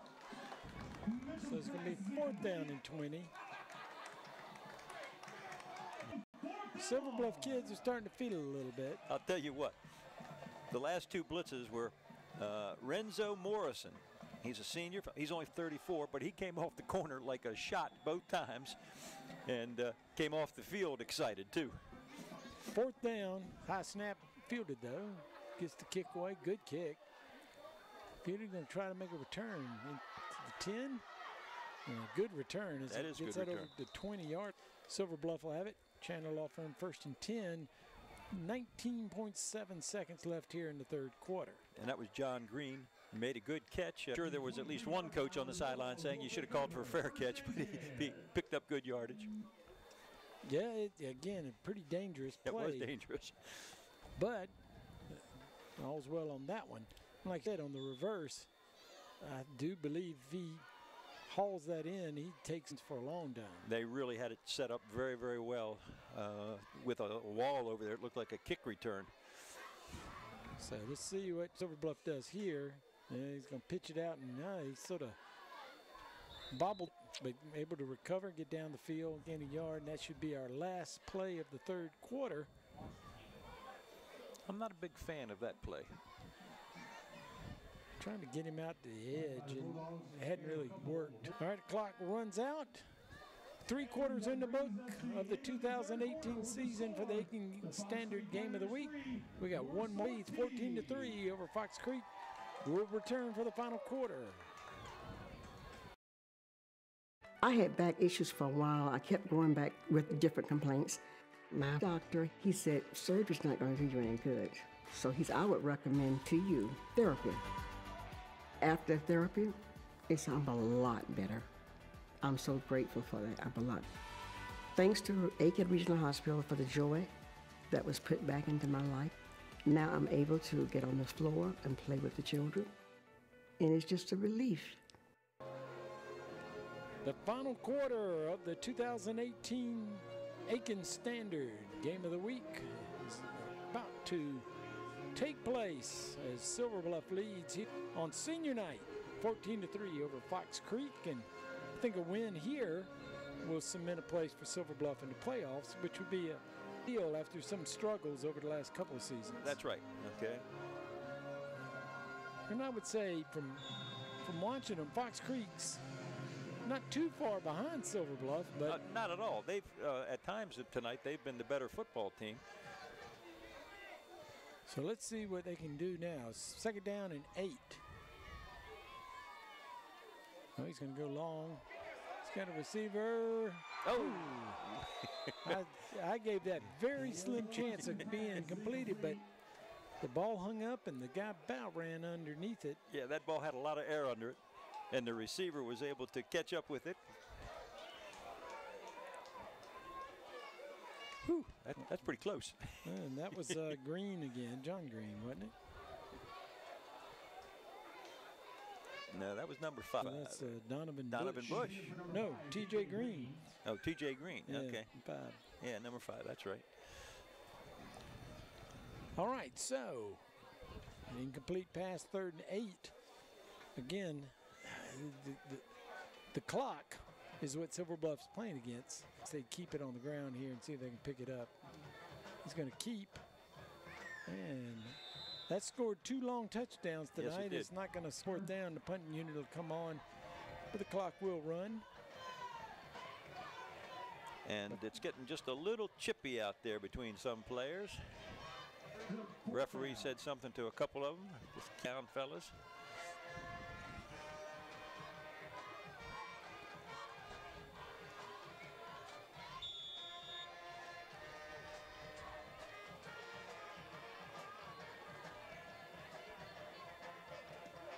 Kicks away. They're going to let it roll. And that's going to be a good kick for Silver Bluff. It's down at the 34-yard line. Not and bad that's at all. where Fox Creek will take over Chandler Law Firm 1st and 10. I wonder how Fox Creek gets here. If they leave the school, which I would assume that's where they'd leave from. Yeah. They play down in North Augusta, but they would leave from Fox Creek, which is up off of Highway 25. That's right. So how do they get on the interstate of 520 Bobby Jones?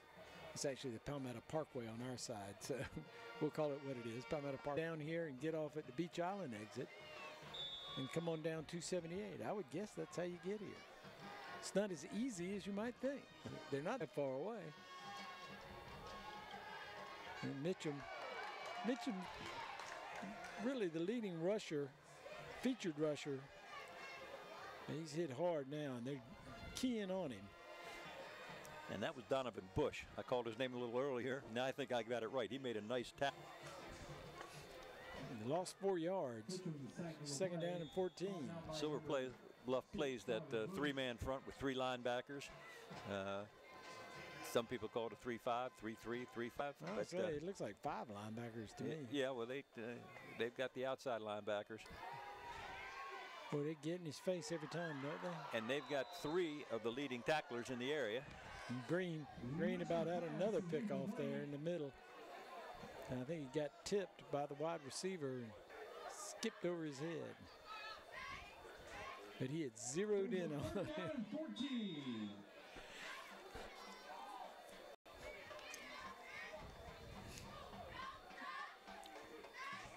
And this is a little different situation than what we've had in some of the other games, but this one's rolling right along. So that clock, as you've indicated, that's becoming a big issue. Now that was a wheel route. That was a nice play there, and threw it a little short. Picks up the first. The first down was picked up, and he came out of the backfield on the wheel route and got some space, and he was open in the seam over here. And that ball didn't have a whole lot on it. It was kind of floated up there. If but he put it got down, the job done. If he put a little bit, a little more oomph on it and kept it down, he might have gone a long way. He had to stop and wait for it. Did Curtis? Curtis been a featured player, and that was I was going to suggest. They need to get Curtis the ball. And he's a little smallish, trying to run into the interior line. He gets picked off pretty fast in there. He lost a yard on that play, down to 11. But he has some quicks. He's fast. He's fast in open field. And they ran the reverse. I'd be tempted to run with Silver Bluff in their pursuit. Run him on a reverse again.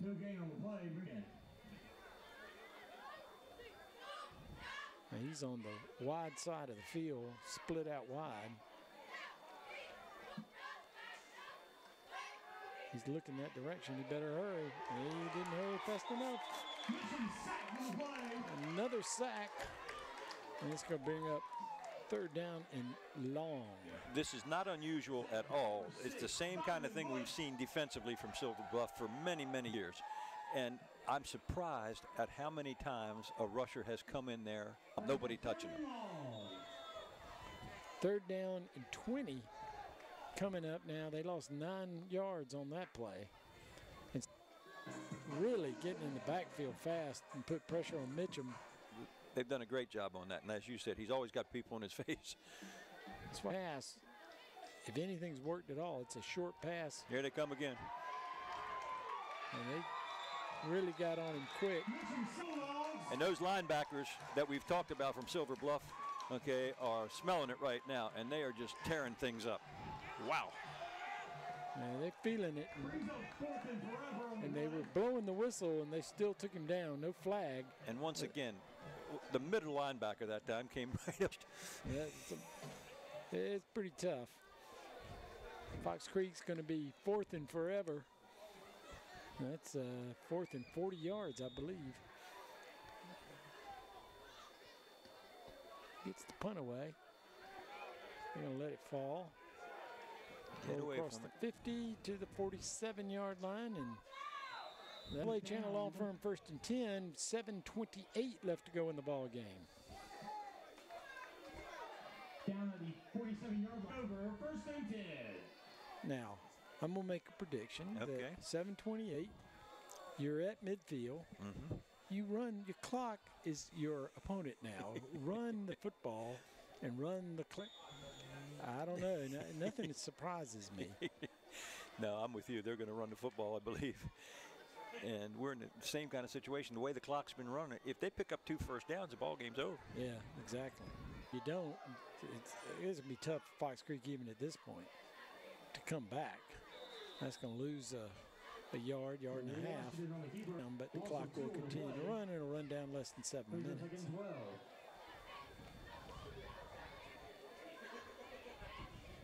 And if I had to guess, they're talking on their headsets and saying, you know, that reverse is still open.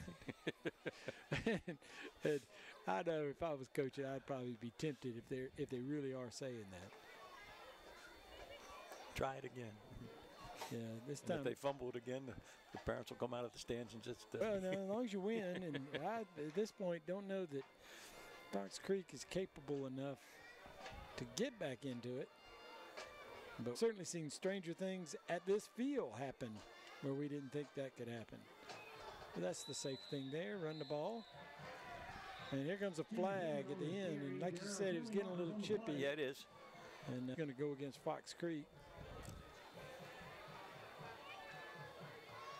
Let's see what happens here. I'm not so sure Fox Creek looked like they were. No, they called it against Silver Bluff. That's the Fox Creek kids got up, and they were the ones that were saying, hey. Let's see if we can pick up what happened here. No, we can't. Okay. That's a little.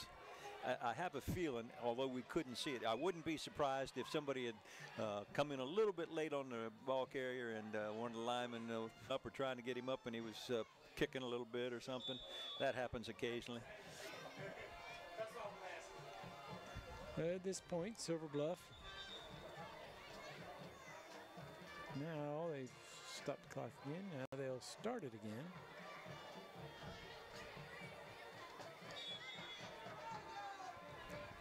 So it is now 3rd down and 25 or so. Uh-oh. And that's going to get him running, and they get him out of bounds. Stop the clock. Series of plays did not go well for Silver Bluff. No, it didn't. And that'll bring up 4th down. The punting unit will come on. That'll bring out Oscar. So 6 minutes left, and Fox Creek still has a heartbeat. Barnwell 14-13 over Bamberg Earhart. Now, I wonder if they missed the extra point or Wouldn't went that for be 2, something? or they're still kicking it. And they came out, did it. That's going to just fall. No, and it gets a good Silver Bluff roll. And now they're going to call, I believe they roughed the punter. A late flag back there, right where the punter would be. I don't know. There was a running into the punter. They did call roughing the punter. Down here on the other end, Fox Creek took a shot at one of the Silver Bluff players who was standing there, and of course he's going to say he was blocking him, but. And the fans are not happy about that one. Did we get a flag on that too, Ed?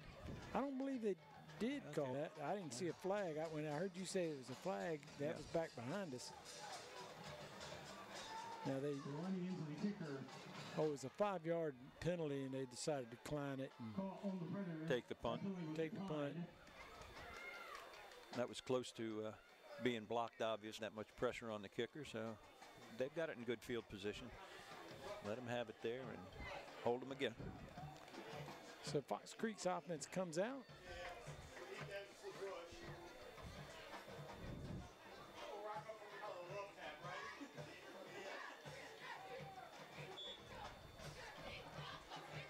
So 5:45 left to go in the ball game.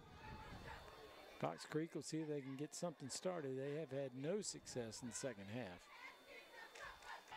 Gets a little bit of time, but gets it off and gets it caught. Wow. A very nice catch that time by number 17, Mason Tillman. Pick up 15 yards to the 45-yard line.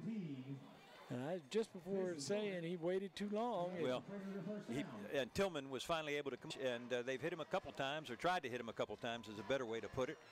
That time the ball got in there. Still a lot of pressure on Mitchum.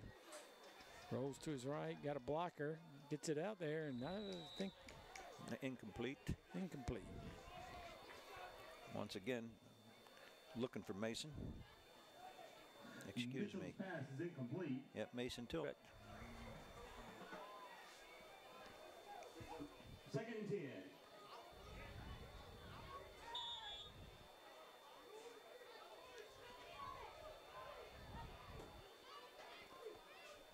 So 2nd down and 10. At least had a little more time to get set, but they better hurry. Ooh, that was almost intercepted. Mitchum's pass is incomplete. Give Mitchum credit. He's to stand in there. He's been running for his life back there, especially the second half. They put a little corner blitz on here again. The outside linebacker came, but the left tackle was able to pick him up just a bit to push him outside so that he did not quite get there. And a motion penalty against Fox Creek, so they'll walk off 5 yards, remains second down, second and 15. Replay second down. Rolling him out is helping him a little bit. Yes, it is. Threw it a little low, couldn't help him out. So we third down and 15. Got a little time here. Pass is incomplete. Brings up third and long.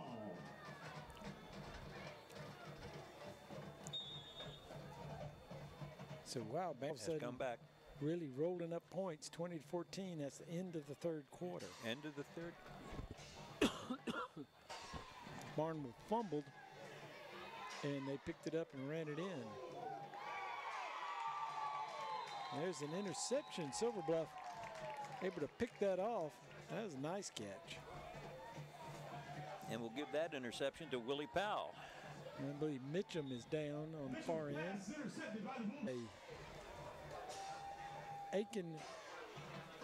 Aiken Regional Medical Center timeout. And we'll look at the replay as they check on Mitchum as we're superimposed with some special call there. He took a nice hit. That was a solid clean hit, but he's down. And it looks like the kind that you get the wind knocked out of your sails there. Wouldn't be surprised.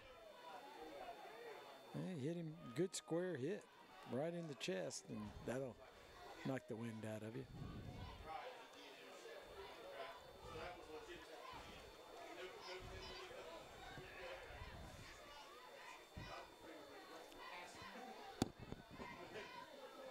All right, well, we've got an injury timeout on the field, Aiken Regional Medical Center timeout. We'll take a break with them.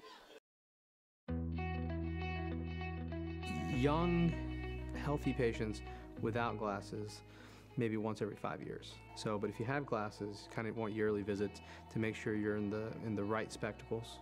You know, folks over the age of 50 or 55, we generally start wanting yearly visits at that point, because over the age of 50, you have a higher incidence of things like glaucoma, macular degeneration, those kinds of things. Make an appointment today with one of our 4 doctors at Aiken Ophthalmology. I had back issues going back with different complaints. My doctor, he said, surgery's not going to do you any good. So I would recommend to you therapy. After therapy, I'm a lot better. I'm so grateful for that. I'm a lot better. Thanks to Aiken Regional Hospital for the joy that was put back into my life. Now I'm able to get on the floor and play with the children, and it's just a relief. Back at Petticoat Junction, quarterback Mitchum is up. Cameron Mitchum took a pretty good hit, but he's walking on his own. I think that could knock the wind out of you. Well, he has taken some shots tonight, I'll tell you. They've been chasing him all over the field. He's hung in there, like you said. He hung in there a couple times, made a couple nice throws here last time they had the football, but they've been chasing him and hitting him all night. So Silver Bluff takes over, off tackle, and he gets hit hard, does Foreman.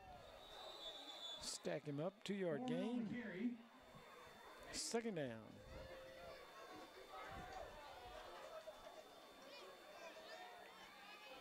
Pickup of 2 on the play. Second glance, I think he picked up 1 yard. Second down and 9. And Silver Bluff is taking their time now, letting the clock run. What they don't want to do is get a delay, however, make sure they get the play off. Here we come. Fox Creek put up a stout fight defensively themselves tonight. They haven't been given much. 2 big plays, 14 points. A 54-yard run and an 80-yard run. And no gain on that play. Foreman on the run. The clock runs down less than 4 minutes. No gain on the play. Third down. Foreman looks a little winded there himself. Sort of came down on his, can knock it out of you too.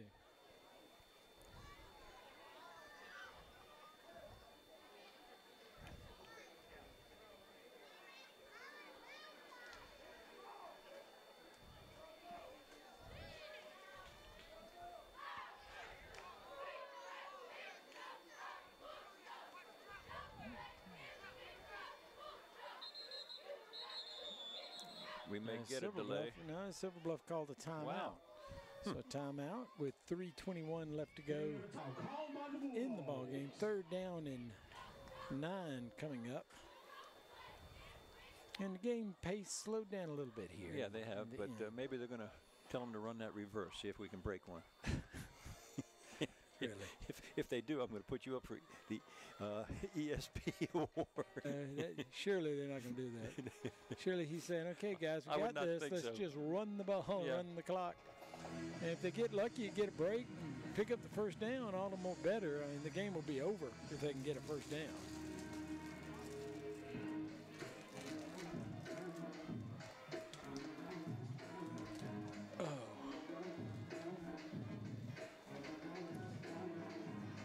Well, we wanted to have some more football weather for football games. We got it. We got it the last few weeks, didn't we? We sure did.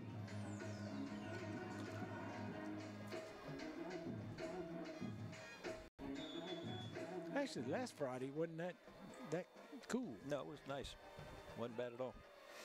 And he runs to his left, looking for a blocker. He's going to be close to a first down. He sure is. I don't know if he was able to stay in bounds or not. He's got it. And if they move the chains, that'll go a long ways toward being able to wrap this one up. So the ball spotted at the 46 of Fox Creek territory, and they'll start the clock. So he stayed in bounds, and they may very well be able to get it down. Well, they certainly can get it down in 3 plays.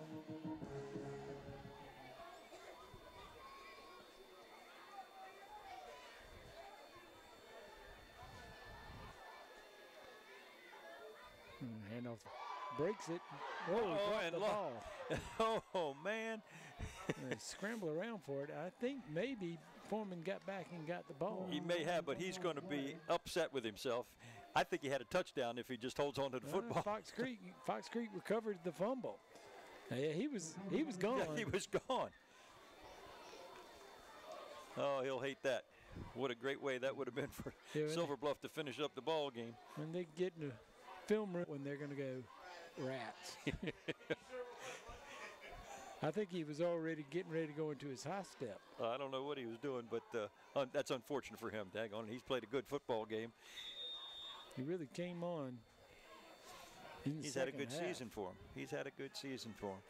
That would have finished this one off. A new quarterback. And here goes the other side now.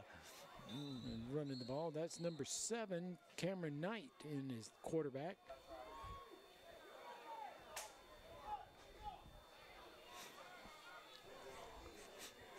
Picked up 7 yards, second down and 3. If Silver Bluff holds on to win this ball game, I guarantee you Jimmy Foreman's going to take a little stuff in the locker room. They'll be teasing him tonight. No gain, maybe lost a yard on that. Bring up third down.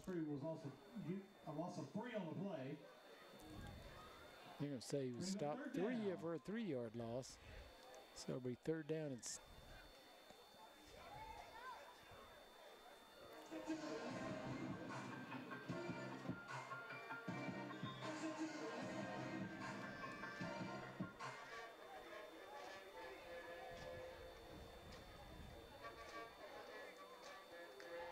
snap. It's going to be the first pass from Knight. If he can, he's going to try to run and get away, and that probably didn't feel all that great. See, he spun around and thrown down. And it looks like we got a little extracurricular activity over on the far side. And there's a flag down. The referee ran in to There's a legal block in the back against Fox Creek. And they declined the penalty. It's 4th down. That seems like a good idea. So it's 4th down. 1:03 left to go in our ball game.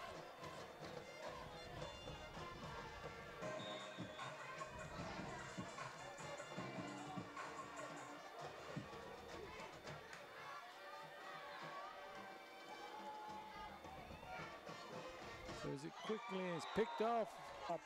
That was going to be another 6 points. That could have been another 6. And I mean, the pressure that Silver Bluff has put on, and of course now they know he had to throw the ball there and coming like crazy, and he gets hit and drilled. Could have easily, I mean, that would have been a pick 6 with no question. Okay, but that's a couple drops that the Bulldogs have had here in the last one. And to be fair, if they had scored, if Foreman had run that in or that pick 6 had taken here, it would make a much wider ball game than it really was. It was an even ball game for most of the night. Plays for Silver Bluff, but Fox Creek played hard too. They just couldn't get anything going offensively, and they were overwhelmed by the defensive pressure of the Bulldogs the second half here. All right, they can take the victory formation here and just, which I believe that is what Silver Bluff is going to do. And well, no, they made a shift there. No flags. And they might want to think about that for this next one. If they don't even have to run a play probably, but they're right at 30 seconds. Play clock's 25, but he hadn't put it in play. The referee may just wait and look at the clock and say, okay, that's enough. Yep. All right, that's going to be the game. Silver Bluff doesn't have to run another play, and they're not. They're going to head to the sidelines. That's good. Silver Bluff will live on to play in the playoff as they'll go on a winning record on the season and get their second gen. They go to 5-4 on the season, 2-3 in the region. And the final score, Silver Bluff 14, Fox Creek 3. And Silver Bluff got up off the mat. They trailed 3-0 in the second quarter after the second field goal attempt was good from 38 yards. A really good kick. And that looked like that might be good. To that point, Silver Bluff had done nothing, but that woke them up, and Washington went 80 yards on the next possession, which was the next to last possession of the first half. And then Silver Bluff on the second half, they received the opening kickoff the second half. Got to midfield, 54 yards. Washington scores again, and they win 14-3. Yeah, and I'm telling you, the daggone defense of the second half was terrific. They put such great pressure on. And if that's the they played last week against 96, if they put that much pressure on the quarterback last week, I can see how they shut them out. I mean, there was no place for Mitchum or anybody to go in the second half.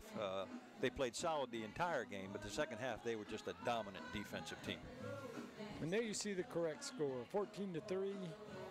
As it gets corrected, it's a little out of womp there, but that still works. 14-3 as the folks in the press box, the Silver Bluff guys, were upset that the wrong score was as they play a little Ray Charles to celebrate. And Fox Creek again deserves some credit. They played tough tonight.